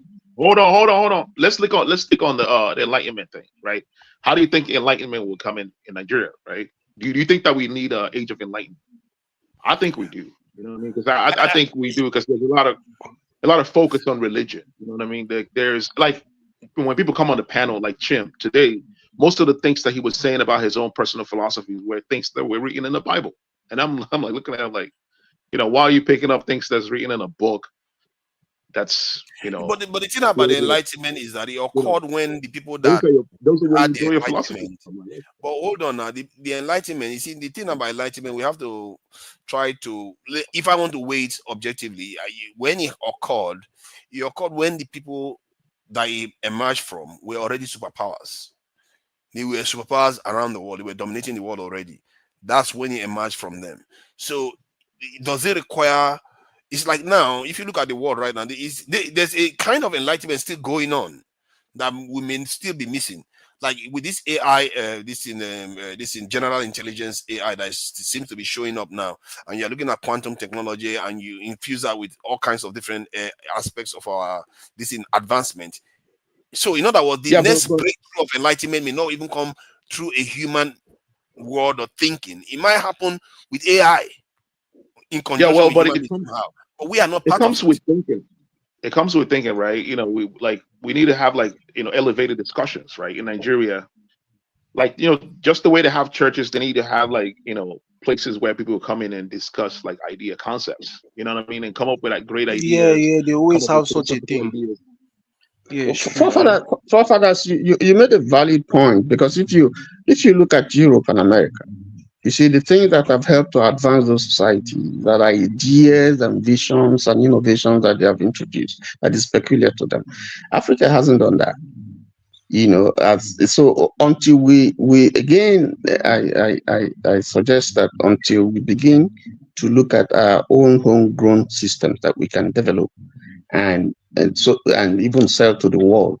You know, We'll still, I think the problem associated with that, talking as my generation now, the latest generation, is is still all boils down to we are just generally distracted by everything from lust and ass cheeks to everything from musicians that don't even know us in real life and celebrities and Hollywood and famous people shit. We just were distracted. We could have had our own renaissance by now. We were distracted. That's just the truth. We think everything that we do, all the models that we copy is Europe or America and so on and so forth. And you can't do it better than the people who I guess that there's really nothing particularly new. But within the ambits of what we have, it's possible for us to look at our past, look at our history, look at our tradition, and then begin to work on those things. I mean, who says that Africa cannot survive without the World Bank and all those Bretton Woods nonsense that they're doing? Who says that they can't? Who No, says no, that we can't? With the we kind of definitely can survive without them. eh, As a matter of fact, we'll do better without them. yes, a society now that we have now with a knowledge-based society that we have now with Nigerians, intellectuals and academia all over the world doing so well that we can sit down together and articulate a system, a strategy that we can use, and apply, even though they are not internationally recognized models that we can use to address our problems. we could, but the problem is now, like, let me give you an example, even on this platform, right? Let me give you an example. People that do that, the thing is, people that do reasonable things nowadays, people that do things that are life changing, reasonable, innovative, people that they don't get as much credit as people that keep you on distractions and addictions, people that keep you in delusions, right? Is it, But is that true though? you don't believe me? Okay, let me give you an example. You see Ben Shapiro, you see Candice Owens, you see people like that, right? People that are talking about real world problems that are really affecting us every single day. Mhm. Do you think those guys are getting as much attention as people like, who can I use as an example? Kai Cenat or someone like that now, or like Cardi B? Because No, people, no, the world right now is, to be fair to them, Cardi B is in a different profession that involves a lot of very young people that are not very aware of high level this in geopolitical, political, and all that yeah. kind of But see, stuff. that's the point. That on its own is the point. But The they original can't point. now. How can a secondary school person The point start is knowing that, about politics? what do you mean? Do you know how young the pioneers of the United States of America were? A lot of them, their Um, grandchildren are still alive today. Pull that shit up. what do you mean their Amongst the six grandchildren? guys, that even pioneered the US, some of them were like 20 years old. No, not George Even in Washington. Africa, we had 16-year-old kings and queens that took Yeah, over but from that's their a different fathers. thing. I'm not talking about. I'm talking about when you say pioneers of America. Those are relatively strong elderly guys that became rulers of their country. My point is that regarding these people that should be involved in this discourse, like Candice Owen now, she's got 3 point something million subscribers. That is not small. She's got a lot of Yeah, followers. but you are A small forgetting can. Candice Owens has been on the platform for so long. So long. How many is so long? Maybe 10 years at most. I don't think she's been up to 5 years And at she's most. a female. Basically, because should I tell the truth about Oh, so YouTube or now any platform? why you say she's a No, no, female? you know what I'm about to say, and it's the truth. If you are a female on any platform, you get more views than if you're a male. Because How about Joe I don't Rogan? know how to explain it for How fathers, but about there's a Joe way Rogan? that, eh, How about Joe Rogan? Joe Rogan. Yeah, No, the one that no, Joe Rogan's went. one is different because he brings those guys onto his platform. You understand? So they might not even be there because of him. They might be there because of the actual celebrities they are bringing on the platform. But Even the they ones I also just come there. mentioned. They also trust him and come there because they know he has followers that listen to him. So the point I was trying to this challenge is that to say that if you are saying something positive, that you don't necessarily have followers. You know, me, I'm a poor man. You know, I have True Niger as a channel. Nobody cares for me. I'm trying to, I'm not going to be grudge. You see, I should be subscribing to what you're saying because nobody comes to me, even if I like to say that I follow the truth and I set a high standard and all that stuff. But I still think that is not because of the topics I discuss. It's because of the way I discuss it. Maybe that's why people are not engaging. Maybe if I made it more So, engaging enough, they will show up. yeah. Maybe if I was more consistent, they will show Because up. do you know why I said what I just said to Nigeria? There could be an argument No, no, against it, wait, but you know I said what I hold said on. because I have personally tried Hold on. having such discussions with my mates. Justin, The only thing that them they hold want to on. talk about is Omo, you hear say this babe don't go buy car. Omo, you hear say Okay, Pella and then, Jarvis just Omo, you hear say Chris Brown, no, whiskey something. They are just is the only thing that is in their head is Hollywood. And that's why I was saying earlier that it has influenced their whole life that they don't really, we're not in World War times because the thing about humanity is that people only feel the need to go into certain things when there is absolute need and dire situation for it. As that people were Mm. creating so many philosophies back then during the World War times because everybody was hungry and everybody was having gun or something with them at that time. Europe was on fire back then. Nigeria is just we're on fire, but the fire is not, I want to say we're not in that type of situation, At the end And of you the know day, what? You know what you said just now that we are on fire, but not that kind of fire. You are pulling your punch. The truth is, we are not on fire like the way they were in. See, exactly, Nigerians, yeah, we true, like true. we Thanks like for to act correcting as me. if we have seen hell. All we have seen is like our suffering is like people that are being boiled in a frog that is being boiled in hot water, and the fire is getting hotter and hotter. The frog didn't notice, and things are getting bad. That's how I feel we are. It's Oh, not like okay, okay. it's not The pain like is compounding. yeah, it's just compounding, and we are complaining and complaining, which is a legitimate complaint, but it's not cataclysmic yet. It's not on the level of a societal consciousness that will wake us up to say, you know what, Hey, food is not the problem now. Am I going to live till tomorrow? That is the problem, because The these people are going to volcano come has and not finish erupted yet. me. Exactly. We've not seen that. Have we even seen a volcano wipe a whole town out, like or like the way Hitler came in and just slaughtered millions within a year or so? We've not seen it. If we have seen those sort of things within our generation now, our attitude to life will be a lot different. We'll treat life more precious. Our thought will be more concentrated, and that level of societal or collective consciousness, we don't have it. And this is why you see our people, and I think that accounts for the way our people behave overseas. Everybody like to trash the country anyhow. Like they're like, "What has Nigeria done for me?" That's one of the classic things they say. Like, what do you mean? What has Nigeria done for you? Your forefathers came from there. Your father came from there. Maybe you were even born in there. Some of them, your first girlfriend was from there. Then when you leave the country, suddenly what has Nigeria done for you? The life you got, is it for free? If you Nigeria never did anything for you, hand the life back. If Nigeria never did anything for you, give the life back to the land of Nigeria. Let's see how you survive then. Well, Father, like when we're talking about Age of Enlightenment, and this guy's mentioning Ben Shapiro and Candace Owen. That's wrong, man. Those guys are racist, anti-black racist. Like what do they have to do with enlightenment? Yeah, but you don't get my point, bro. Those guys are talking about Age of Enlightenment in one way or the other still has to do with political issues. You cannot tell me that Niccolo Machiavelli and Leonardo and Charles Darwin and all these guys were not involved in politics in one way or the other. They were.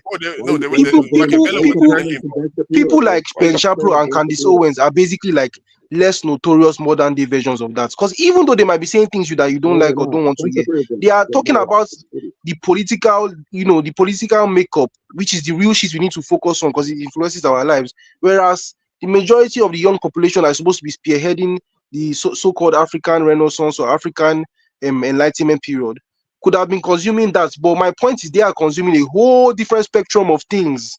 They are consuming Cardi B twerk videos. That's what they're consuming. Literally, go and look at the 10 most watched websites in Nigeria. No one should allow their kids to consume this guy's content. The two people that you mentioned.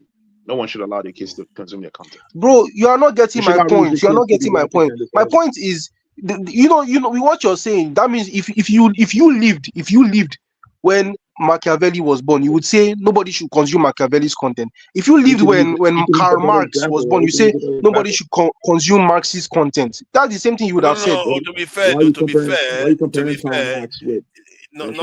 because that's still a form of his own philosophy, whether it's good or bad. It still boils down to that. Charles Darwin married his own sister. Darwin. Those days it was all the rage. Now it was all the rage. Just hold on, Justin. See, eccentricas. See, what he's saying is that because you don't agree with Candace Owen, doesn't mean what she's saying may not actually be revolutionary.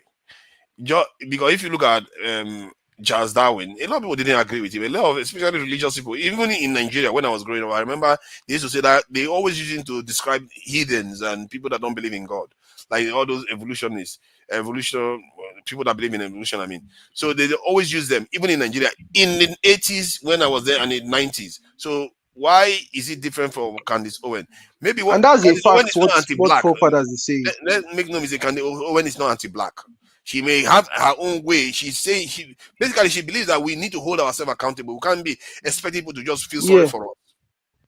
And that's the exact same thing Thomas Sowell and so many other blacks. The thing is, there's a community of black intellectuals that black people hate. I'm talking guys like Thomas Sowell, even David Goggins. Black people hate David Goggins. Let's send the guy respond because we question him. Please go ahead. Listen, Justin, you need to stop listening to Ben Shapiro, Candace Owen, and Thomas Sowell. Just go to the topic. What did they say? You see, you are doing what Black Americans themselves do. Hold on now. Let me ask him. That's why let you do that. What did they say? What did Candace Owen say? I can accept Shapiro, but what did Candace Owen say that was so terrible? There's nothing she says that will elevate your intellectual. That's not like what you guys need to revisit. Anything that she said that would not elevate anything. I mean, I've watched some of I don't watch her program, but some people carry the, show her stuff, and I watch them. Don't believe everything you See hear. what That happens. lady, you can say whatever you like. No, I don't. I've seen her arguing for Hitler and freaking in the No, she never UK, one argued of the for Hitler. institutions. You see that? Oh my God, she never argued for Hitler. That is one of these this in a kind of smear that they try to use. No, it's not She a never argued smear. for Hitler. She was basically No. talking about. Hold on, I was there. I not I was there physically. They played the video. They play the video. That would be funny if I was there. The point she was making was that they were talking about nationalism. You see what I mean? I think they were saying something about that nationalism is not a problem because in the West, the people that have kidnapped nationalism, especially in the UK, is the far right. They've taken over the flag and all those things. He is saying that Hitler was a nationalist.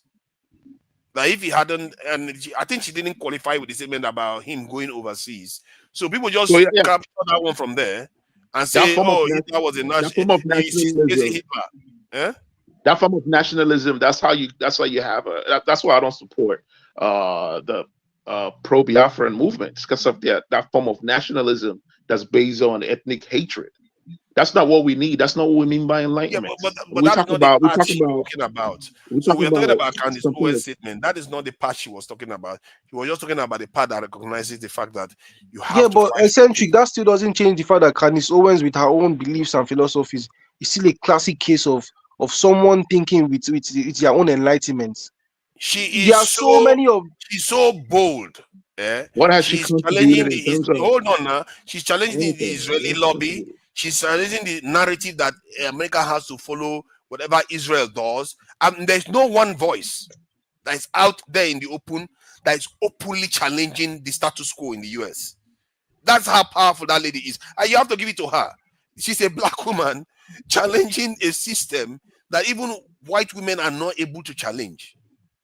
That is scary stuff. Can you imagine how she exactly like Charles? Okay, let's look at Charles Darwin. So many religious people hated Charles Darwin. Funny enough, when I read the story of Charles Darwin, it's so ironic because he was there on behalf of God, right? The same God that the British people were so religious about. He now eventually ended up debunking the myths of the Bible. He was even arguing against that whole Adam and Eve thing as per his own theory, which contradicts all those religious Adam and Eve, this and that stuff. People hated him. They hated him. His father, right from time, always hated him. That was actually one of the reasons why they sealed him to South America, because his father was just looking for, all those type of dads that they're looking for a way to get rid of their Peking. That was what Charles Darwin's dad did. He did that from his dad wanted him to take over the church, basically. You understand? He did that on empirical ground, on something. What he did can be investigated and proven. Why are you comparing that with Candace Owen and this? Yeah, but you don't get. He contradicted the philosophy of the time. That is. I say Candace Owen is challenging the narrative now. She's not a philosopher per se, but in terms of being outspoken about an idea that millions of people are intimidated to do, she's brave. You have to give it to her. Exactly. The thing about Renaissance men and the thing about Renaissance period and the thing about people who have their own philosophies and all these Enlightenment people is that the modern day version of all these are less notorious as people of the past, right? Because people of the past are pioneers. People of the past, if you look at the top 100 most influential people, they are all people of more than 1,000 years ago. Most of them, about 80% of them. A lot of them are even American leaders and presidents. Those are the recent ones. And the thing is, as generations, what was the goal of the Renaissance? Like, what was the goal? What was the objective the Renaissance achieved? For the West. Like, what was the objective? You know what I mean? Of the Enlightenment period. Like, what did he achieve? Like, I'm trying to see how, because I'm looking at it from the perspective of Nigeria. Like, what would Enlightenment look like in Nigeria? And then I mentioned the churches. Their proliferation of churches and how people would think. You know what I'm saying? How religion has made people docile. And even influences politics. Like most of the religious leaders, they will make claims that are asinine.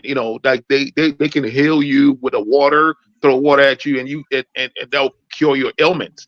And that somehow prevents the government from investing in hospitals and investing in healthcare. That's how I look at it. You know what I mean? Because this has influence in how government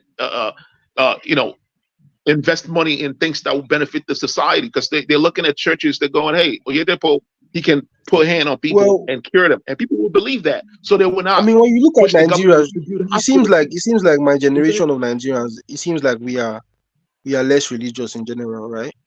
And that's why about what forefathers was saying when he said people that are watching Caribbean are a younger demographic. It is that younger demographic, unlike Candice Owens' demographic that might have a lot of old people who are more involved in politics. It's that younger demographic that needs to get more involved in politics. It's that younger demographic that needs to get more involved in what's it called, political philosophies and their own philosophy, whether it's the type of Karl Marx or the Hitler type Why are you philosophies talking that about kill Tony people. Bowen and In one way or Cardi the other, B? these people need to come up with their own ways of thinking about the world and thinking outside the box. I think philosophy is so underrated. Look at one of the greatest Roman emperors, Marcus Aurelius. He was a philosopher. He believed in stoicism so much, and it helped him to run one of the most chaotic empires at the time. Because the Roman Empire back then was just full of all kinds of wahala left and right. People's wives It's funny. cheating on them. Is that the Aurelius that they use in the recent movie that they made, Gladiators? I think is it the Aurelius? Because I'm not sure.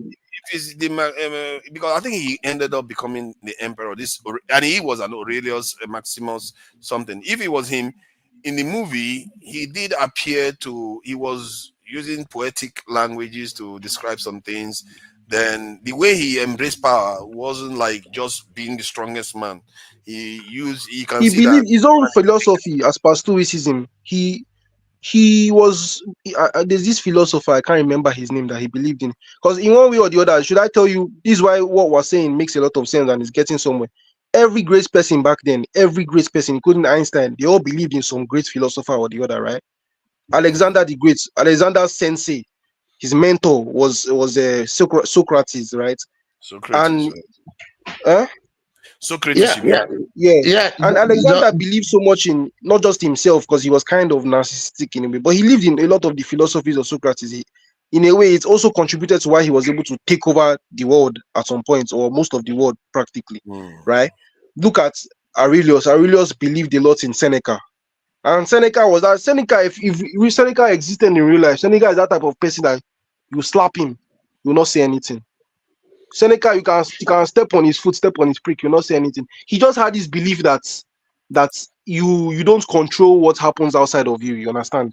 Basically, a lot of philosophies that a lot of Europeans today, and I mean, most of our people still believe in all these things. They believe in things like that today. A lot of people apply it in their daily life. I'm even shocked to find out there's a certain level of indigenousness Europeans keep within them, especially in certain more religious parts of the world. I take offense with And you the thing, using. I take offense with you using a figure of speech or stepping on a man's very precious. How dare you? sorry, my bad, How my dare bad. you? I was trying to exaggerate I'm the meaning of joking. what I was saying. But I'm joking. like now when you think of like Africa and Nigeria, there's so much unexplored indigenous beliefs in this part of our world, in You know, Africa and when you were Nigeria. talking, when you were talking, I was wondering what would it. That question, I think, was it a technical that asked, "What would it look like?" That is a very interesting Yeah, question. We like probably one discussed. thing that came to my mind, and it Justin, can you let sounds him finish somehow up? because Can you you guys finish might up think his it's point? cringe. But one thing Justin, that Justin, came can you to let him finish? Justin, Justin, listen. hold on, Let him hold on. finish his point. Okay. So the question was, what would it look like? And I asked myself the same thing. Would it look like first awakening to the fact that we are our own people and we have to pay attention to our own needs first? Is that the first layer? Because if you look at them, those people, they had their beliefs, they had Christianity, they had all those things, but yet they were still able to infuse such a high level philosophy within their discourse that challenged everything Christianity represents. They even talked about what is it to be moral, whether morality is greater than God or morality is good because God believes in it, their gods believe in it. It's like they challenge everything. And I don't understand. I've not even seen any Nigerian person in Nigeria, not like us now, in Nigeria, coming up on TV talking about these things or coming online and talking. They will talk about tradition, they will talk about this our belief, they will talk, but nothing about ideas that transcend just traditions. Transcend these ideas, transcend tradition. It is questioning our very existence itself. That part of philosophy, we don't tend to talk about it at all, and Your that profile. is actually very important. Imagine if those in the diaspora, right? and we have a fund where in every schools, like we can pick a department, maybe in the sciences or the philosophy, and tell them, hey, if you come up with a theory that's worth looking into, we can give you a fund. You know what I'm saying, to push it forward.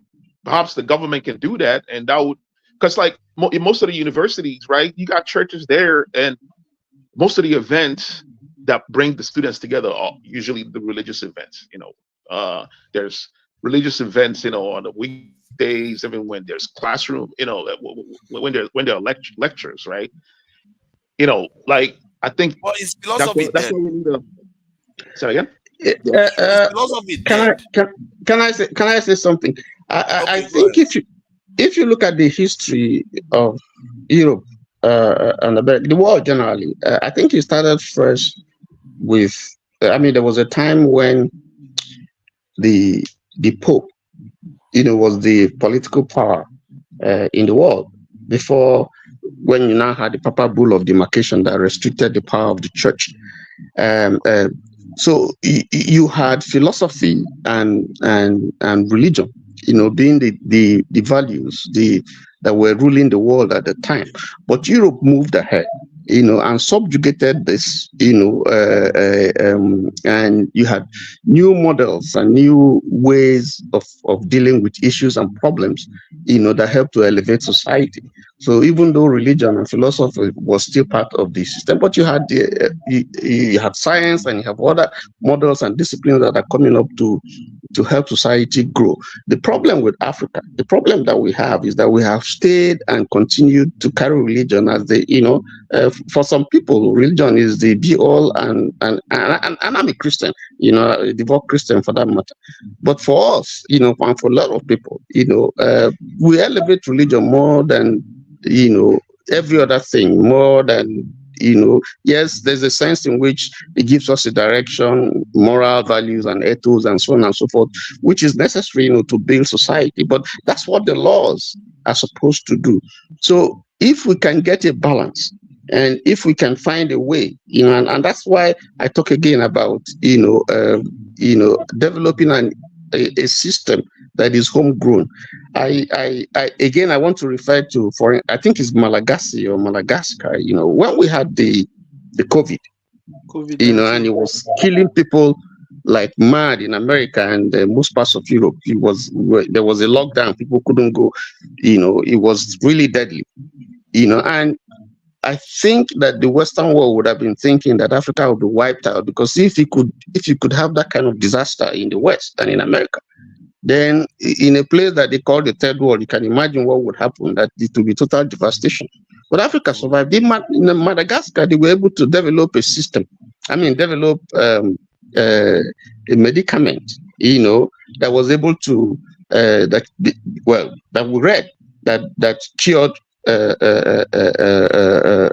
COVID. But because if that is promoted, then the big farmers, in Europe are going to lose out. Pfizer, so Moderna, the big boys. Yeah, so they played it down and made it look like it's nonsense. It doesn't work, but it was working for the people. The same thing we had with Ebola.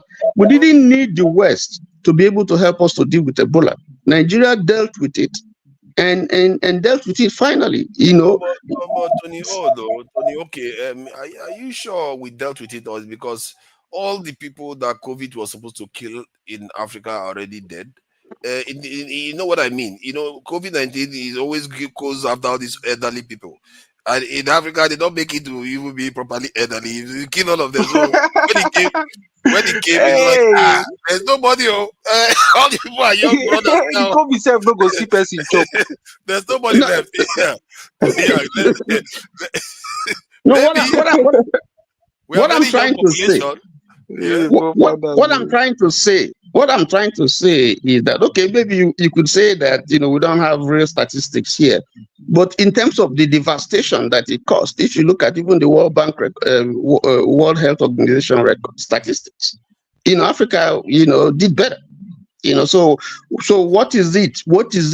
In spite of the fact that we are not as advanced as the West, what is it? Are people travel? So you're not going to say, we're shut down, people don't travel and so on and so forth. So what is it?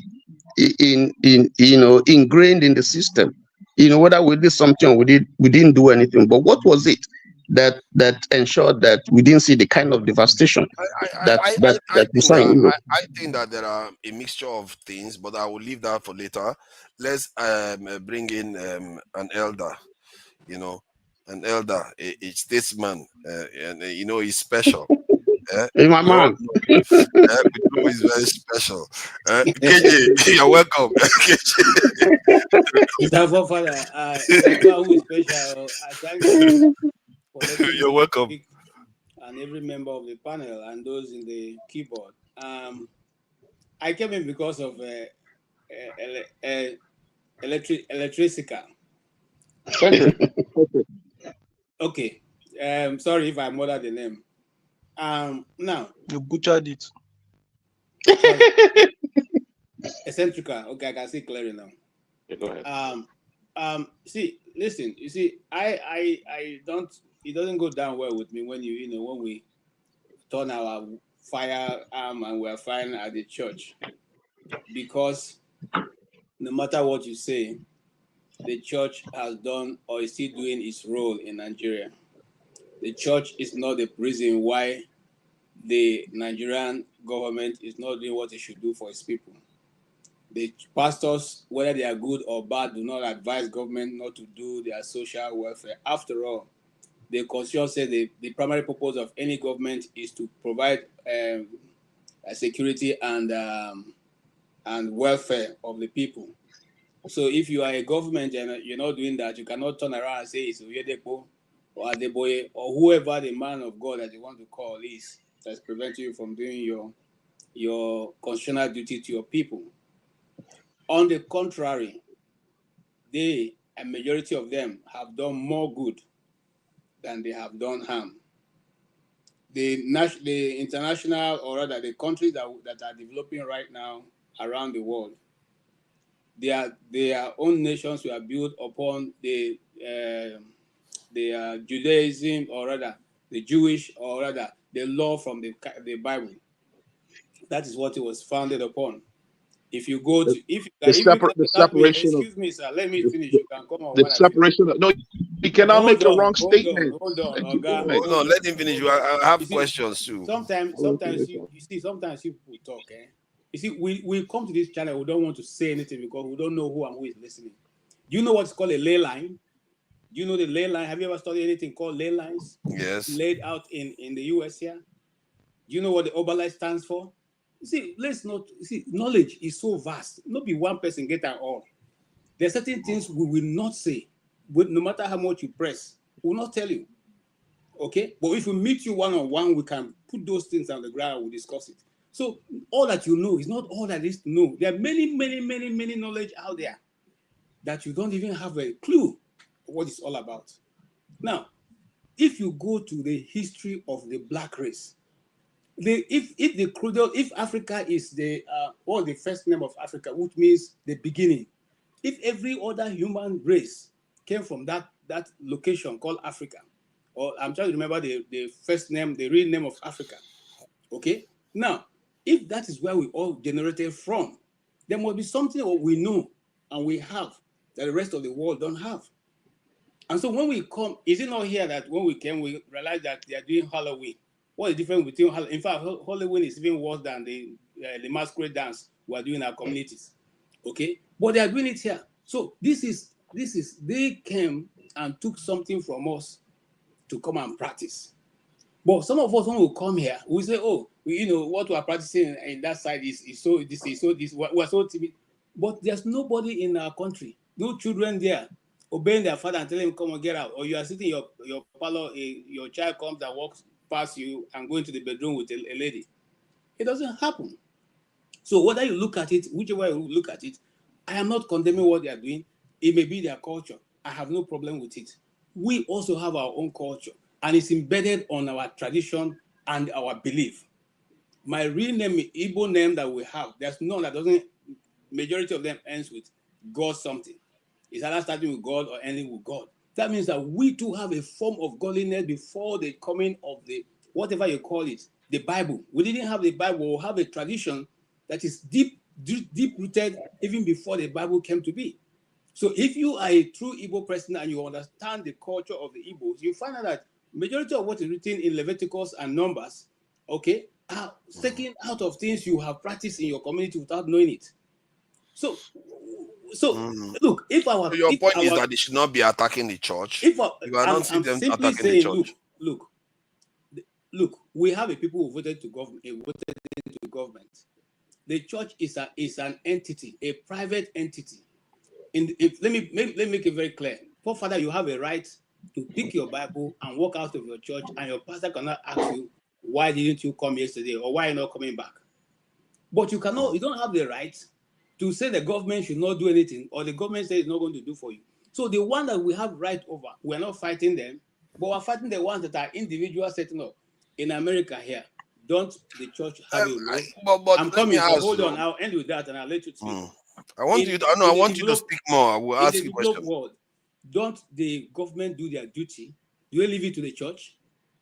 If the church chooses to do a particular one, it's okay, social intervention. The government even assists the church to do those things. But in our own country, you want the church to be doing what the government should be doing for you, and you blame the pastors. Okay. You blame the pastors. You I don't you think that's made the the point case at before. all. You made the point, but let me ask him this question precisely. You Look, see, yeah, look, you said the church does a lot of good things. You know, like you can have somebody now, you know, you're going through a difficult time, the person helps you out with food and everything, you eat that food, and the person helps you out. But in reality, you have an inheritance that is $1 billion, but that person hides that inheritance away from you, but feeds you anyway, nonetheless. I don't know whether you consider that person doing you a lot of good. The reason why I say that is because it's just because anecdotally, and when you look at Nigeria, the church appears to be doing something positive. They are taking the place of something very critical in most societies. In other words, first of all, the reason why people believe in religion because it's tied to governance and all the rest of it, they separated it from governance. And the reason why we make sense of our reality is through religion when you talk about gods and all the other things. But the church has come to feel it. And when they feel it with their own kind of characters. That's why you go in Nigeria now, you see a lot of people, the devil is black and the God is white. That kind of mentality is equivalent to somebody taking something very precious away from you. Paul Father, But can you taking ask a him little, little bit questions of good based for on you. his So I'm on the not so sure statement? they've done us a lot of good from that point of view. But go ahead. Yeah, Okay. well, he makes some incorrect statements, like something like the separation of church and state did not come from the Bible. You know, claiming that the constitutions of like the Western countries and like their No, I didn't philosophy, say that. the You are the one moral. saying that. No. You said that all that stuff came No, from I told you that the law Christianity. establishing the state that you are living in, most of the laws were pulled out of the Bible. That's what I said. I didn't No, say that they were not false. They were separation. not put out the Bible. You know, What there are you was a saying? time You in the said that you not 1800s. found a Judeo-Christian practice. That what you're saying? So Those who founded in the America didn't found the 1800s. law on the Wait, Judeo-Christian wait, practice. hold on. In Is the that what you're saying? 1800s. No, let's go No, there and then listen. if that's what you're saying, let me know get what you're saying. You Are you got to saying read that the this. There's church a set book. up on the Judeo-Christian practice? No, it's not. There's a book called The Anti-Intellectualism in American Life. You should read that book. It's not a No, it's not hard only book one to book read. that established it. It's not only one book. No. This is It's a not only one book, historical. my The brother. book goes into the history of America. In the 1800s, there was a time when people in the South, due to their religious beliefs, did not want a crop rotate because they believed that God is responsible for making the crops grow. And there was Mm. famine that killed thousands of them, perhaps in their millions, because of their belief in religion. They believe that God is responsible for making the crops grow, and they were very anti-intellectual because they believed that that was why America, in its They're not inception, wrong. They're and the not Catholics wrong. It's just hated the that So, they Bolsheviks. didn't know so that God the also English law allows is for founded rotation on of what? crop. The English law is founded on what? They didn't know that Let's Like God look at also what allows the for the, English rotation of law is crop. founded on the what? whole concept of crop rotations and all that came from their founding fathers, Jefferson. Because they were learning chemistry, but our people knew how to crop rotate. We know when to not to plant a certain type of rock. I mean, plant because they create problem in the for the Mm. land, right? These are knowledge of chemistry that our people have that we could we could advance these ideas. You know what I'm saying? If we have our own Renaissance period, if we have our own Renaissance or Age of Enlightenment, we can go into the sciences that we already have, that we don't make mainstream. You know, like if you look at the secret society Exactly. That begs the in question Nigeria, I most asked of the earlier knowledge on. that they have is to teach us scientific stuff, but they hide it with the members. We can bring this Okay, information eccentric, to them. please, let me take Because we it don't from have a here. lot of time. Because we don't have a lot of time. That's why that begs the question. Because so that you can understand why I come ask that question. When I ask, No, is philosophy dead? let me- The reason why I ask that question, whether let philosophy is dead. Sorry, you understand the context, then you can answer. Whether philosophy okay, is go dead ahead. is because the way we learn things now may have changed and may be irreversibly changed in terms of the way AI is plowing into reality now. Because the idea of philosophy was that for us to try to understand reality for what it truly is, based on how we can come up with it in our heads. But these days, philosophy itself created that empirical paradigm that means that you have to look into the world, get the result, and use that to create a picture of reality. Yeah, So it's is philosophy in itself dead, but the scientific method is the one that's taking over? I partially agree with you, right? There is something called the philosophy of science, right? It's very important branch of science, right? So philosophy, you know, ask deeper questions and try to understand what they are. And of course, there's scientific method, empirical method to test those hypotheses. There are a lot of beliefs, you know, there are stoicism, you know, people that believe that the only thing that exists is consciousness. But that's not the point. What I'm saying is like in how religion affects Nigeria is because people like Oyedepo, like I said, on his members and tell them, hey, you know, drink this water or buy this book or buy that. That will heal your ailment. So the people, you know, they stop fighting for, you know, for things that they actually need, which is a Medicare and medical coverages and, you know, investment in you know in the medical industries, right? Because they believe that this guy can do it for us. You know, he can place their hands on us to heal us, right? And then the preachers actually have influence in politics. They influence politics, right? Eccentrica. That's the reason why I came They into can this actually conversation. mobilize their members to, That's you the know, reason why I came into to this fight conversation. politically. They could do That's that, but why they don't. They make that's people why I docile and that's believe why I that they came can go into this somewhere conversation. after they die. That is what you philosophers You gotta call let me fallacy. finish, though. I No, let no, you no, I'm finish. not going to You let you gotta finish. let You me have said finish. that many times before. You So gotta I'm be going to answer finished. you. But That hold is on, KJ. fallacy of KJ, the I feel highest like, order. no offense, KJ, I feel Fallacy of like you the highest order. misdirected your points because you were just saying, keep in mind that you were just saying things about the government, people are hating on the church because they feel, individuals feel like the church is supposed to do what the government is supposed to do for them. People are hating on the church because they feel like the church should step in to do things that the government is doing, and it's not supposed to be like that. That was what you were saying. But that is not even the I original don't point. think you But heard what you I should said. expect it to I said inspire better behavior. But KJ, the no, church you No, didn't no, hear believes. no. what I said. That's not even the original point. The Let me say original this point, to KJ which is now. basically what Eccentric said, Hold in on, a way, is just making hold us on now. lazy. Is Yeah, I making hear, us I not hear what you're productive. saying. I hear what you're saying. But KJ, let me ask you again. I made the point earlier on.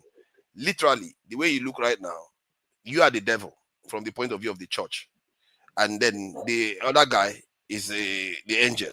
You literally look like the devil to them. You see, that is How again, is that good for us? that is also this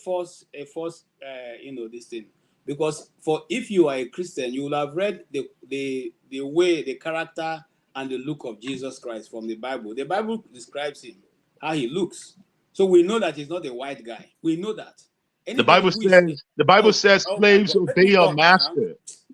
Your Bible said slaves obey your master. Are you serious? Come on, man. This is how slavery was justified. I literally don't like it This when is Let me I help Christ, give you an you. opportunity our to Lord speak and personal and you not Savior. allow me to speak. I don't like it. I don't strive for Forefathers, that. who's that white man So behind KJ, if you? you want to let me KJ, speak, I say, KJ, if not, you KJ, can have the KJ, platform are and you speak sure as you that's want. not the Christ our people picture while you are the K, devil? K, That is KJ, Are you sure that's not the that can Christ? is I? Are you not that is not Christ. are That you is We a don't, sure we don't picture that know. is not We what don't of know some if that is people his picture. We don't no, know believe? it's if not that is Christ. his picture. I Eh, know. you It's say he not Christ. knows, oh, okay. Yes, I know. I think there's a point. I think there's a point in what KJ is saying. What I understand KJ is saying is you cannot put all the blames of the country, all the problems that we're going through now on the shoulders of the church. That's not, the church has its own specific duty. And if the church intervenes from time to time, that's and they have done. and we tend to be looking at some persons, individuals. We're not looking at the entire concept of what the church is supposed to do. Yeah, but And the then church if we has do gone. that, the church is a complete failure in Nigeria. The church and the No, mosque, I won't say absolute that. That's failure your in every opinion. possible way. You just I keep can That, give you more than, the I can church is write you an complete entire failure in essay Nigeria. of why How the the church church is a is and I failure in failure? can every tell aspect you, of I Nigeria. can tell you a lot of what the church has done. You Yeah, know, but okay, Tony, I can okay, tell you a lot. let's cut all this pretense now. We know that you can see the videos of Nigerians whenever they talk about angels, they are white. Whenever they talk about black people, they are devils is black. If you start impacting that kind of stuff in your people's head, you wonder why our women like to wear Okay, the head that looks like But cotton. the church doesn't teach that. Hit the nail on hold the on. head. The church never teaches that the angels Don't are mind white them. Let them keep saying and what they then Are the want you to say. devil is sure? black. You would never see. You want me to show you the won't picture again? you This is the won't see it picture. in hold on, forefathers. You won't see it in the Bible, which is our own kind of grand norm. You will not see it in the Bible that Are you seeing Jesus the is devil white. there? Are you seeing the You will devil not there? see it. You will not see it in the Bible that the devil is black. You won't see it. These are Are you inventions. These why are are you saying creations. are you waiting to see it in the Bible? I'm You talking about see, the people that shared the faith okay, with you. They are telling you hold that on. look at the devil. Are you seeing the devil in that picture? You see Forefather, how Forefather, the hold on. Don't distract from this. are you seeing the devil? I don't want them to get distracted too much I because I don't. can show you the No, picture. This is Yo, the Tone, problem. listen, You see, that's the Tone, there's a religious sect, a Christian sect in Nigeria that does not go to hospital. They're not allow members to use the hospital, go to hospital to treat their ailments, and they lose people. People die over things that could be treated. Like that's You see, a fact. that's what people come and do on this channel. Is it only in Nigeria you see that goes to you see hospital? that's Don't you have them that's in the the problem. US? No, Don't you you have don't the That's over the US? here. Hold on, that's the problem. hold That's the on. problem that we. Last week in my office, I was talking to an elderly woman. She's about 60 something. You know, she said she had cold. I said, "What have you taken?" So, "Oh, no, I don't take drug." White lady say, "I don't take drug. I never do drug. I just wait it out. I do only natural stuff." So if it's in Nigeria, you say it's the church that has brainwashed her. See, you guys should leave the church alone. The church No, is that's different. That's completely different. just Even find Church is fasting, anything. even part of the fasting can cure Find culture. anything. illness. That's Nobody science. is That's forcing completely you. different. It is How different you from when a find pastor out this tells thing? you, read this chapter and you will be cured. Justin, That's if you different still want now. to talk, The truth is the put your church camera on brainwashes people. so I That's can just see the your truth. face. KJ. We know No, this. we can't make that. That would be a sweeping generalization. We can't say that, because it's not true. And I can tell you that. I'm a Christian. I Whether have it prayed doesn't for. brainwash people, it definitely makes people lazy. Justin, hold on, Tony. I mean, Okay, think Hold on. about it. Wait, hold let on. me Let me ask. say one last Okay, point. okay, give What's it. the point of me going to church if I can just pray in the name of Jesus Christ money? What's the point of me going to work in the name of Jesus Christ money Put your just appear camera in front on, of by the me? way. Justin, put your I camera wouldn't on. feel No, like going to church now. I wouldn't feel like going to work. I mean, we started. I heard the forefathers, define philosophy, and I want to relate it to this issue, this particular issue. For me, philosophy is man's search for a theoretical framework within which all human knowledge will make sense. And what the church is doing is trying to use the things that we have in the scripture to advance the interest and the well-being of mankind. So if you use it and it works for you, because this is but that's this is different not from one. just. So Hold you on see, now. that's a Hold contradiction. That's a big on, Justin. contradiction. Justin. Hold Hold on. on. And Hold on, let me finish what I'm saying. Tony, but I have one question. Yes. Truly, please answer it truthfully. When you were growing up and you learned about Christianity and you learned about the Savior and you learned about Satan, in your mind, how did Satan look and how did the Savior look? hold on. Hey, Tony, let me answer that. Hold on, let me KJ. answer that, Tony. Okay, When let KJ answer. I will come up. Let KJ go ahead, KJ. I'm talking to you, forefather. When you are Okay, going go to ahead. school and they gave you Mungo Park to read how he found River Niger, what was going on in your mind? Very good. What's going on is that the Oyubo man discovered something that my forefathers never Good, were but able to now that you discover. are up, now that you are old and you have more knowledge, what is now in your mind? Oh no! Now a lot of our people. I have a different kind of knowledge that says I have to challenge that narrative, So but that most is of it. our people Okay. don't. Knowledge starts from a point, and then you go now to search for the truth. And as you begin to search for the truth, you see more and more variety of things opening up to you. That is Yes, the K- same but thing. that is not the same case KJ, with the church. The church is still forefathers, doing the same thing forefathers, today. forefathers, why are you not talking of African traditional religion? Hey, I asked a straight question. You don't dodge it by asking question back. No, Hey, no, I no. asked I'm you, asking. what were you picturing? What Is is the this? devil, and which No, no, one no, is no, the no. God? I'm going somewhere. What's this Is it obsession not? Is it not for? the pastor that put that word in your head?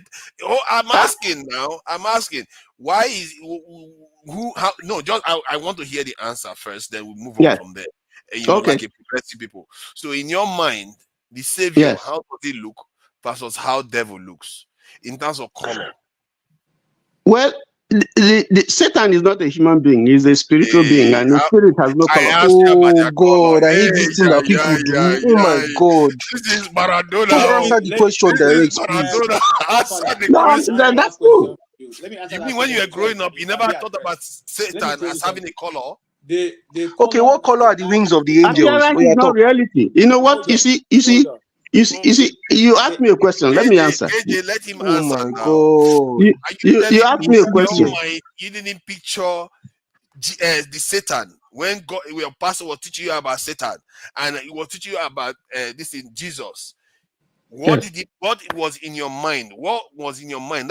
It doesn't matter what you think about it now. At that time, what did you think Satan looked like in terms of the Forefather, color Forefather, versus how Jesus looked like in terms of is color? there any angel? Is there any angel named Dele or Chica? Is there any angel Hey, named? let him answer now. Why are people not letting him answer honestly now? I want to hear the answer before we move on. Forefathers, I grew up, I was fortunate to be in the seminary. Let me just say this, so I would have been a Catholic priest. And that was from the secondary school. All my teachings that I had and the studies that I had, no one ever told me that Satan is black. No one. They And never when told I you, but when I I'm when asking I you what was in your mind. I didn't ask what they told you. no, but What I'm did you have telling in your you mind? now. I See, always knew that this Satan is a spiritual concept. It's not a human being. It can come, it can take the form of a human person. I mean, it can enter into, because the Bible says Satan entered into Judas Iscariot. God, even the eccentric is tired, bro. So Satan Eh, is not. I grew. wow.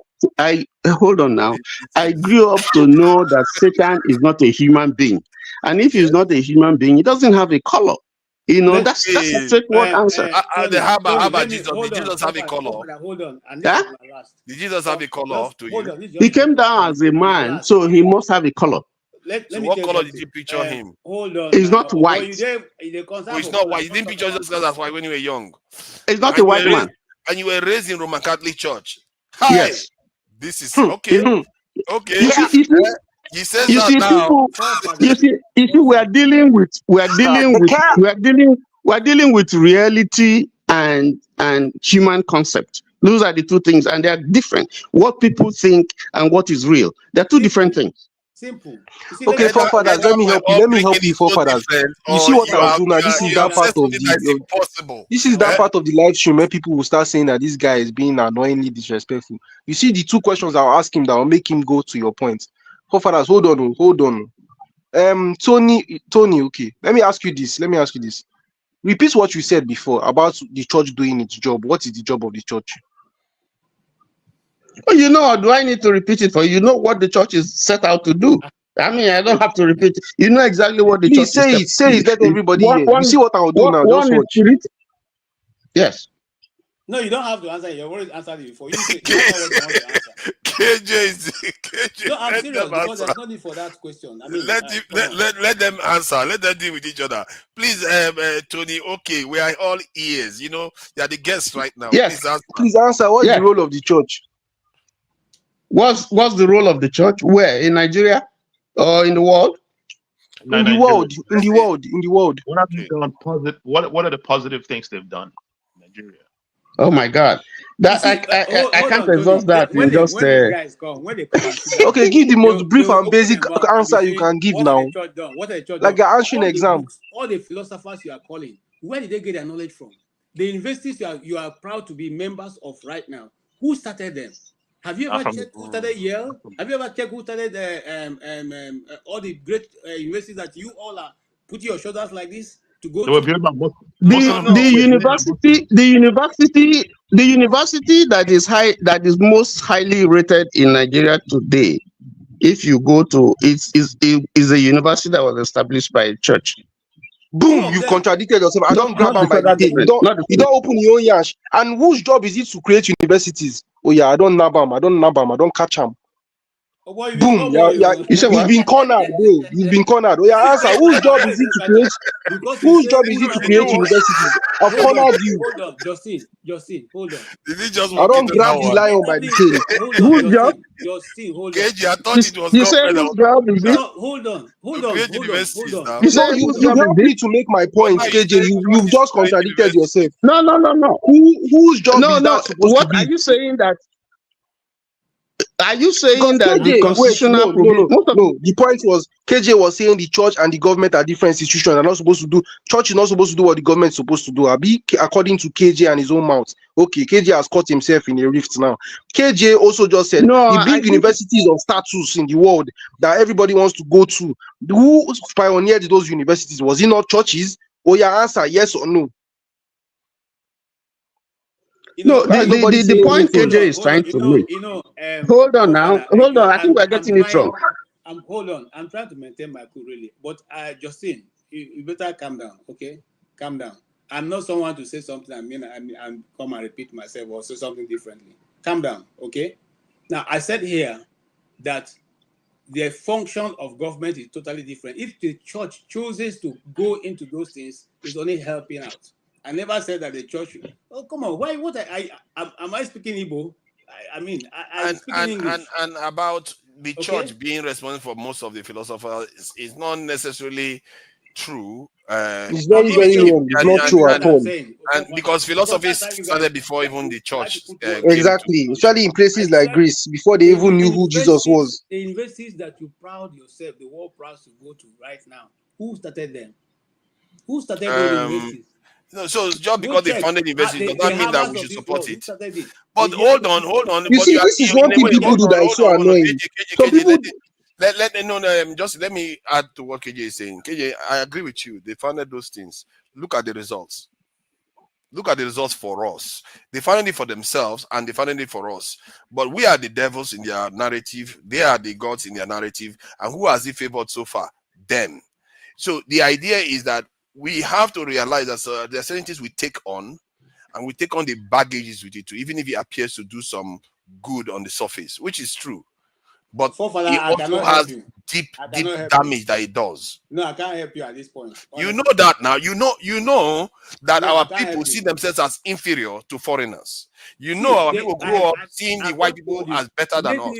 Maybe you are not a Christian, but I have been a Christian all my life. I've And I'm still a been Christian. Christian too. I And grew up hold in a on, church sir. Hold on, household. sir. I have not gone to any place where I was told that the devil is a black person. Yes, they Well, have. They have. in fact, if you go to certain places, you are even told that's the first thing the pastor Cast said. away darkness. Hold on now. Cast away the evildoers. That they convert into the color of mud and we are not everything, on equal while the pedestal, Savior so we is can't even have wearing white and we can't looking have a white. we can't have You an know now. enlightening conversation because we're not on the same pedestal. So let's just leave it at that. I You want won't me go to show further you than that. multiple you images? see, forefather, let me tell you something that I've noticed on this live stream every single time. And this is how to argue like a philosopher, right?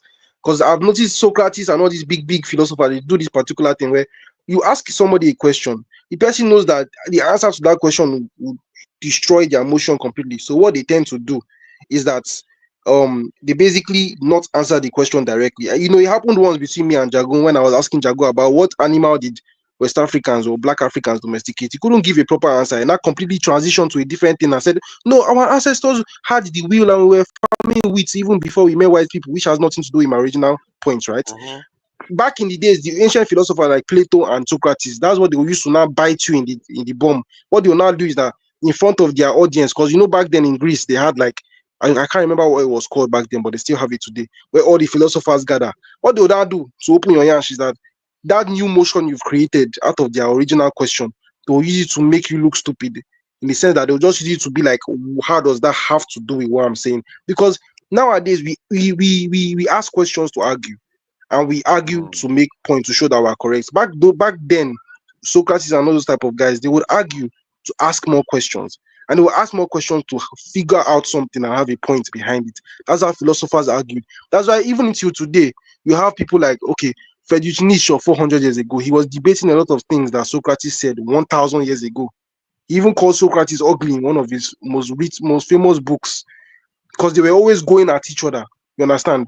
Today, nowadays, now look at the question that I just asked them, KJ and this other guy here.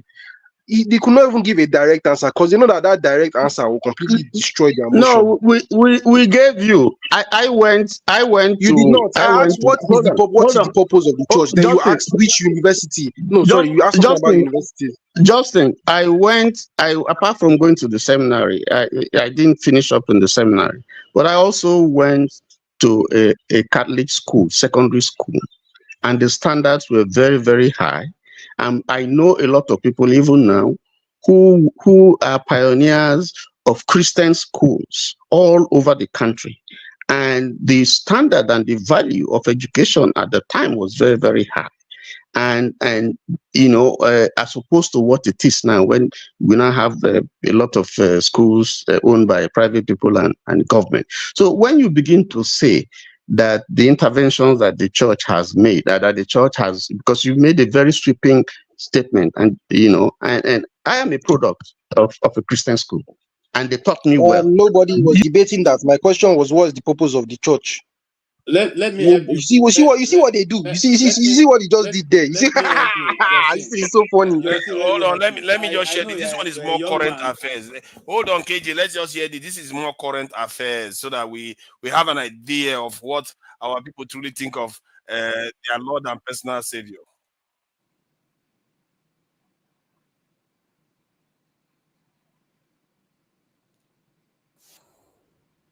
Devil there. Watch out for the devil, oh.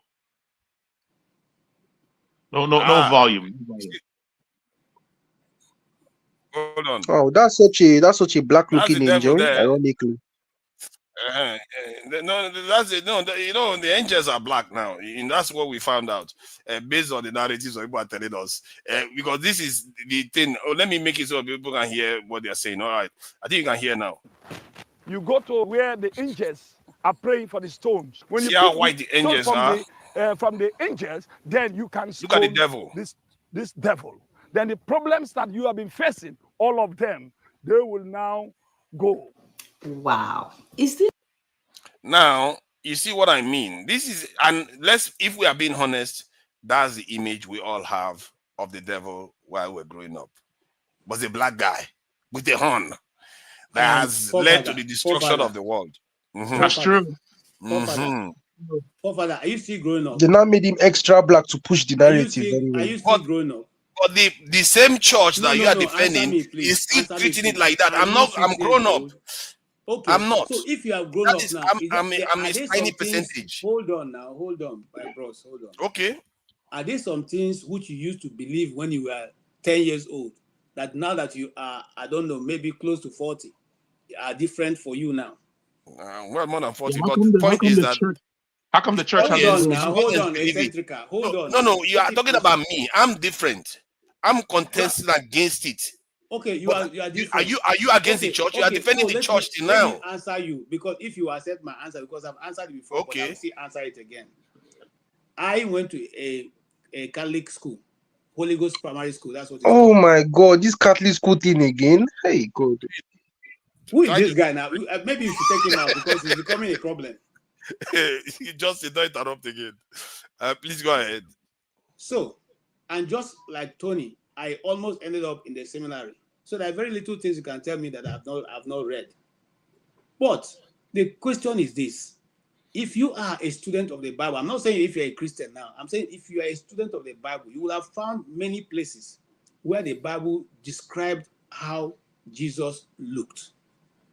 It is not hidden. And again, if you are a geographer, if you did geography like me, you find out that if they said that these events happened in the Middle East people are not white. Now, if they said also that this country was close to Egypt because his father took him from where he was and ran to Egypt, that means that he's also not white. All right. Now, if they said that the father, he was giving birth to when shepherds were still in the field, that means that it is not even in December. Anybody who has taken the Bible, as the Bible says, study to show yourself approved, you have read through the Bible, you know some accounts that have been put or that have been celebrated that are not true. You don't bother yourself with that. You tell your family so and you are friends saying that these things are hold on. not the Let real me event. I'm address the coming. point you Finally, just made. hold on. Be Okay, patient. finally, go ahead. Mr. Putin, about 4 months ago or there about 5 months ago, exposed some pictures of what they think, which was a ancient distance they've kept for a long time, which showed the people in all of those pictures were all black people. They were black people. If you go to the Ethiopian Bible, they are black Jesus that is there. It's not white people. If you are concerned about looking for the truth, you will search for the truth, and then you will find the truth, and then you will not now be just referencing whatever. If you are going to tell us about a Christian in Nigeria, is it Omotosho you are going to show us? Why didn't you bring Oyedepo showing us those things? Why didn't you bring Adeboye showing us those things? Why didn't you bring Chris Oyashilome showing us those things? Why did you go to Omotosho? Let's try Why to did you go be. to Omotosho? Because you want to make it look bad. Let's try to be logical Come on, about man. this. I hear you point you are making, but you are not accepting that group you are addressing, those who, like you said, have to study the Bible deeply, and also you have to grow up and have a totally different mindset away from the church for you to see these things clearly. The reason why, let me add now, the reason why the Putin revelation is a big deal is because people didn't know that, because it was kept hidden. By whom? The same church. And the idea behind it is that they want to make themselves look good. Do you blame them? I'm not blaming them. Oh. Our own, we think that the church is the handwritten book of God, and we believe every single thing they tell us. When you are painting a picture in our mind that the white person, that Jesus Christ looks like them, while the devil looks like us. They literally even say it in terms of the harm cause and all those things, that it is us that have been caused by the Bible. And some of us actually believe it, and yet we are still Christians practicing those things. The reason why I'm talking about this is because we are originally talking about how we perceive ourselves, whether we need this in a kind of this in enlightenment period. How can you have it when you are in an environment that doesn't even support you questioning the paradigm at all? Like, if you tell Nigeria, does God even exist? Why is morality important? Is it because God says so, or is it because it exists on its own? Can we be moral without God? They would look at it like, this conversation don't even start there. We have to start from God exists first. Christ our Lord and President. It's a problem. And in the north, it may even be worse. So that is why I am worried that their enlightenment may not happen the way we think in Nigeria. Father, you see the problem is when people say something, when people push a narrative, is that five of us here can be talking here. I can ask a question about something. If people answering me are not giving direct answers, it's somebody who now just comes in would think we're even talking about a completely different thing, right? Because I asked what is the purpose of the church, and the two people that were there that could have given an answer as per the fact that they are trying to oppose my motion were basically just starting by talking about the fact that they went to Christian schools. Somebody who just came in now in this live chat will not think maybe Christian schools is the point of the whole topic that we're talking about, when that has less to do with the original points on hand. Just You know why? Because nobody gave a direct answer to my question at all. Just saying, you know the answer to the question. You're just trying to be, the question, the role of the church, the constitutional role of the church. It's spelled out. It's even there in the Did constitution. you just say constitutional? So excuse me, hold on, please. I listened to you when you were speaking. So the role, so I don't know what the issue that you're driving, but like forefathers has said, the point that we are making is that, you see, if you are looking for the problems that we have in the state, KJ is saying this penchant of trying to put the whole blame on the church. Yes, there are bad eggs in the church, as they are everywhere, but to say that the church has not done anything, for me, is an overstatement. Because that's why I told you I went to Catholic primary school. I went to Catholic secondary school. You may not have gone there, and they gave me the values that I have, that I grew up with, that I'm impacting on my children, now with which I ran my company, with which I'm living. So Nigeria has not done much for me. Nigeria killed my father, destroyed my town, killed my people. So Nigeria hasn't done much for me. I didn't get scholarship from Nigeria. I got scholarship from the church, from Christian Council of Nigeria, because my father was killed by federal troops in Asaba during the Civil War. So Christian Council of Nigeria gave me a scholarship, and they encouraged me. I went to the seminary to go and study. So if you are saying that the church is nonsense, the church hasn't done anything, that's an overstatement, because I benefited from the church, and I'm still benefiting from the church. But that said, this is the issue, though. You see, this is I really hold on, Father. This is getting. let me finish. No, KG, let me respond. It's one at a time. I have to respond to what you said. Let me finish. Let me finish. I don't want you to stop. You'll carry on. I Yes. just want to interject. You'll carry on. See, the thing about that revelation that you just made is part of what I was talking about, that we think in a certain way and we stop there. We don't look at the greater picture where I talked about a child being housed and taken care of, while the person that is housed and taking care of you is denying that child their true inheritance. That is something, that perception, we don't have it.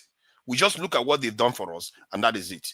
You don't look at the forces that led to even your father being killed as the same forces that gave you that religion. You don't look at that. You see, no, that is wrong. That is quite wrong. I mean, my father was not a soldier. I was a federal civil servant, and he was killed, and his kinsmen were massacred, and it was. I mean, you read it in the book. It's a complete disaster. There's no town in Nigeria that was so negatively affected, in that war than my town. And for nothing, yes. So it was a pogrom. Yes, so you would have read it. There are so many books on it. But the point I'm just saying that to say that, you see, if someone stands up to say the church has not done anything, this is my own personal experience I'm narrating. You can't question that, because I felt it. I benefited from it. The church was taking care of my family. We were five. My mother became a widow. 5 of us, and the church had very serious intervention in training us, in helping us, in teaching us skills, and in giving us a moral, value, that we followed, and that has guided my life up to now. So for me, if you say that, that's not acceptable to me. But So beyond all that, I shall know I'm not the one that specifically said that, Cha. Beyond all that, no, you made a sweeping statement. Hold on, you made a sweeping statement that the church has. Well, but I'm not saying that you don't have some of these things that you're talking about. I mean, you mentioned an individual. Omotosho is an individual who runs the church, and that's not. I wouldn't use that as a best example. I'm sorry, I don't mean any evil. When I want to, that's not the best example. Are there bad eggs? Yes, there are bad eggs. In medicine, we see fake doctors, we see bad eggs, we see bad politicians, we see. But you see, government has a constitutional role, to provide for the people, and they are failing.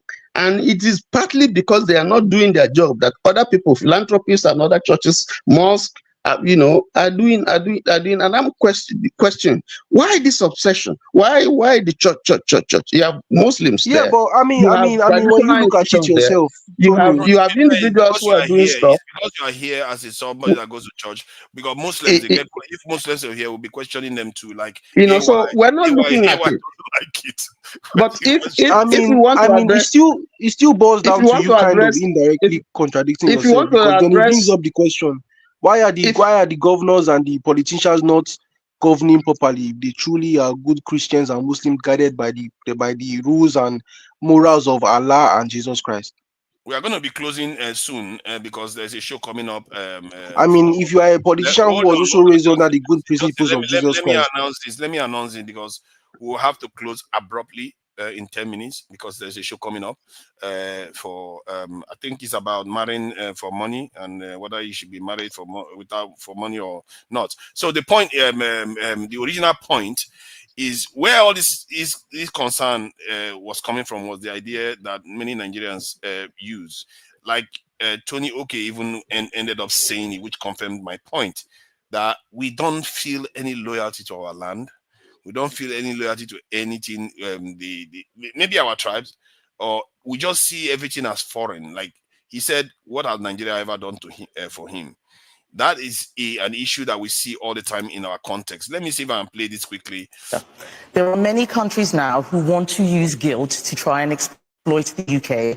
They ask for reparations. I saw it as a trade minister. It's not culture wars. I was at the WTO. I won't name the minister from another country. And he was telling me that we needed to give up some of the things that we were doing because of colonialism and because they needed time to develop. These arguments are a scam. Don't fall for it. We need to make sure that we put this country first. We work well with our neighbors. We work well with other countries, but we have to look after ourselves too.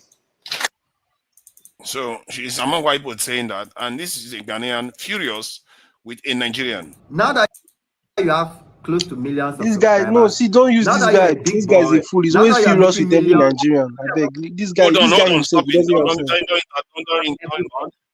Don't interrupt. Just get to the YouTube industry in Africa. What do, Tayo Aina? You turn your back and say, no, Nigeria made me depressed. Nigeria didn't allow me to have opportunities. Nigeria, that's where the criticism step in. You start vomiting on the country. You start saying all kind of nonsense on the country. You start trying to make sure that instead of relocating on your own quietly, you drag other people, create nuisance, make the entire world to look at Nigeria as a country that you can't stay there and have peace. You can't stay there and enjoy. You can't stay there and be free. You will get money, Tayo Aina. You that you are a successful YouTuber. That is what you want to leave behind for your country. That is the reputation you want to give your country after the country has made you who you are. I don't understand why you Nigerians continue to tolerate and accept this kind of people. See, Nigeria is the only country where people, they abuse freedom of speech. The Nigerians abuse freedom of speech so much. This is the height of it. You cannot tell me that your family will feed you, take care of you, raise you to the point where you are now okay. You cannot stand on your ground. You will not turn back and tell the whole world with your millions of subscribers. You are not telling them to avoid Nigeria. You are not telling them you cannot stay in Nigeria and be happy. You are not telling the whole world you cannot stay in Nigeria and be peaceful after Nigeria has raised you. It's not fair now. Let's be honest. If you think that what Ajim is saying doesn't make sense, Kunkuma says that it doesn't make sense. Because for me, I don't understand. This is the height of it for me. Just imagine now tomorrow. They talk about Nigeria every day. They blow Nigeria. By the time Nigerians go, don't give me 100,000 subscribers. By the time Nigerians go, don't give me 1 million subscribers. Make me successful. Give me money now. I can't stand back. Come and sit down in front of camera and tell the whole world, I need to move from Nigeria and go to a better country where I can have peace of mind, where I can enjoy life. That is, just imagine just imagine. By the time you people give me 1 million or 10 million subscribers or even 100,000, I now sit down because I now have opportunity to have access to other countries in the world because I'm now going global. The point he's making is pertinent because there's an element of us that like to disown where we come from, and it may stem from deeper influences from what we were discussing earlier on regarding from religion, from cultural appropriation that we've appropriated from Western people. You know, our women, we see them. Our women are wearing foreign hair. Even our so-called leader of our dear leader in Finland was wearing jerrycoils the other day. It's like I thought men had given that one up. He started putting on jerrycoils, have white Jesus behind, and have white flag. It's like, what is this? Is this sickness? How are people like that supposed to have an enlightenment period when so many of them are so deeply lost? This is something we have to come back to. Maybe we'll discuss it in the philosophy. I think it turned philosophical in this conversation. It wasn't intended to, but the topics that were on hand were well known. And we talked about Elon Musk, what he did, and partly that's why we ended up here, because the guy accomplished a lot for himself. and we've got 5 minutes to round up before the next session commences. And as a matter of fact, let's make it 1 minute really. If you have anything to say, 30 seconds, no, 10 seconds, you just say it quickly, and then I will thank you. Father, should I tell you the truth? In every aspect of societal endeavor, there's this one thing heavily involved that a lot of people don't consider, and that is human beings' emotional intelligence and people's emotions. You can win an entire war with people's emotions. You can win an entire election with people's emotions. The problem in human beings in the 21st century, such as when you tell a fat person that the fat person is fat and should go and lose weight, or when you tell somebody that they are stupid that they should go and read a book. Problem in society in 2024 compared to back then, or maybe during the philosophical times of Seneca and those guys, is that people don't want to hear what just so happens to be the absolute truth. That's just it. Kemi Badnoch is a perfect example, and some arguments we even made on this live is a perfect example. People, I think you can genuinely get more power in any possible way by being an absolute liar than just being someone who says the truth. You've seen it so many times in politics. There's an entire book on it, Niccolo Machiavelli's The Prince. Go and read it. You can lie your way to power. That's just the truth. People who say the truth are the people that nobody likes. That's why so many people hate all these Ben Shapiro and all these people. Like, people will just give you the blunt out truth. If you want to even talk about religion, like maybe Jewish people versus Muslims, if you say the truth, you are hated. Cancel culture, as some people call it. So now it's more about what moves people's emotions. Like, you saw what Ademola Lookman did when he was speaking. Can you round up? We don't have time. Can you round up? Now, don't take all the entire time that is remaining now. Now. Okay, that's fine. Okay, let's say bye-bye. Let's wish our people well. Anybody wants to wish our people well? Oga KJ, I know you have something to say, a lot of people. Do you have any 10 seconds? Well, all I'll simply say is that you sometimes, when you take a position, you should allow your panelists also be able to express themselves. When you hug the mic, like our brother just did, it sometimes doesn't allow people to also. Your views is not universal, So other people have their own views, and your experience will not be the final experience that people will have. On that note, I will end there. Thank you, sir. You see, that's very, very, humble. And this is why I like KJ. He calls us sir when he's the sir here. But it's all right. this is what happens. Tony, please go ahead. Well, two things I want to say. If you in America, if you tell somebody that is fat, that's an offense. You could get into trouble. So you may think you are saying the truth, but you're putting yourself in trouble. Secondly, that's what I'm saying. I'm saying the same thing. Hold on. Secondly, we all have resentments against our country. That doesn't mean that we don't love our country. If you go to my Facebook, you see the things I post about my country. It's all good things, but you have to say the facts when you say the facts. And I think the problem that we have in the country today is that sometimes when people say the truth, people don't believe them based on their personal experience. I've spoken about my experience, and I think there are so many people who also have experiences, but that doesn't make the country very bad, and that doesn't make me not to believe in my country. So I end by saying, this has been very, very rewarding and, an interesting discussion. Nobody's insulting anybody, and I think this is one of the best that I've seen. Thank you so much, forefathers. Nobody's insulting you today, forefathers. I'm calling you names. So thank you. No, Fumi never fails. She keeps abusing me. But it's all right.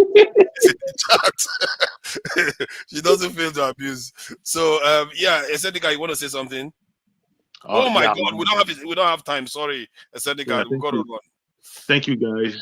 And you triggered this conversation. I have to say, Sendikas, you triggered it. So you're welcome. Thank you for that, Sendikas. I have to give you credit for that. All right, let's just play us out now. Till next time, I might have another session after this show in 3 hours' time, so that we drill down a little bit on this stuff. If I think Sunday philosophy may not be on, we'll have this session. This Christmas season is a bit crazy everywhere, so I have to keep that in mind. All right, then. Till next time. Bye, guys.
will serve our fatherland. Great love and strength and faith, oh yeah. The labor our heroes past shall never be in vain. To serve with heart and mind, one nation bound in freedom, peace and unity.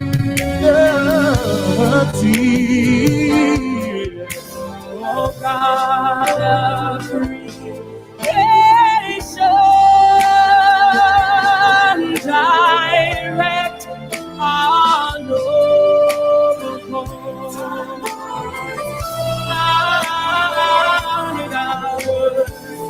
Lead us right,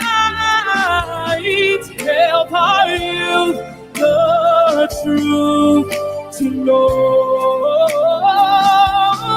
In love and honesty to grow and live in just and true.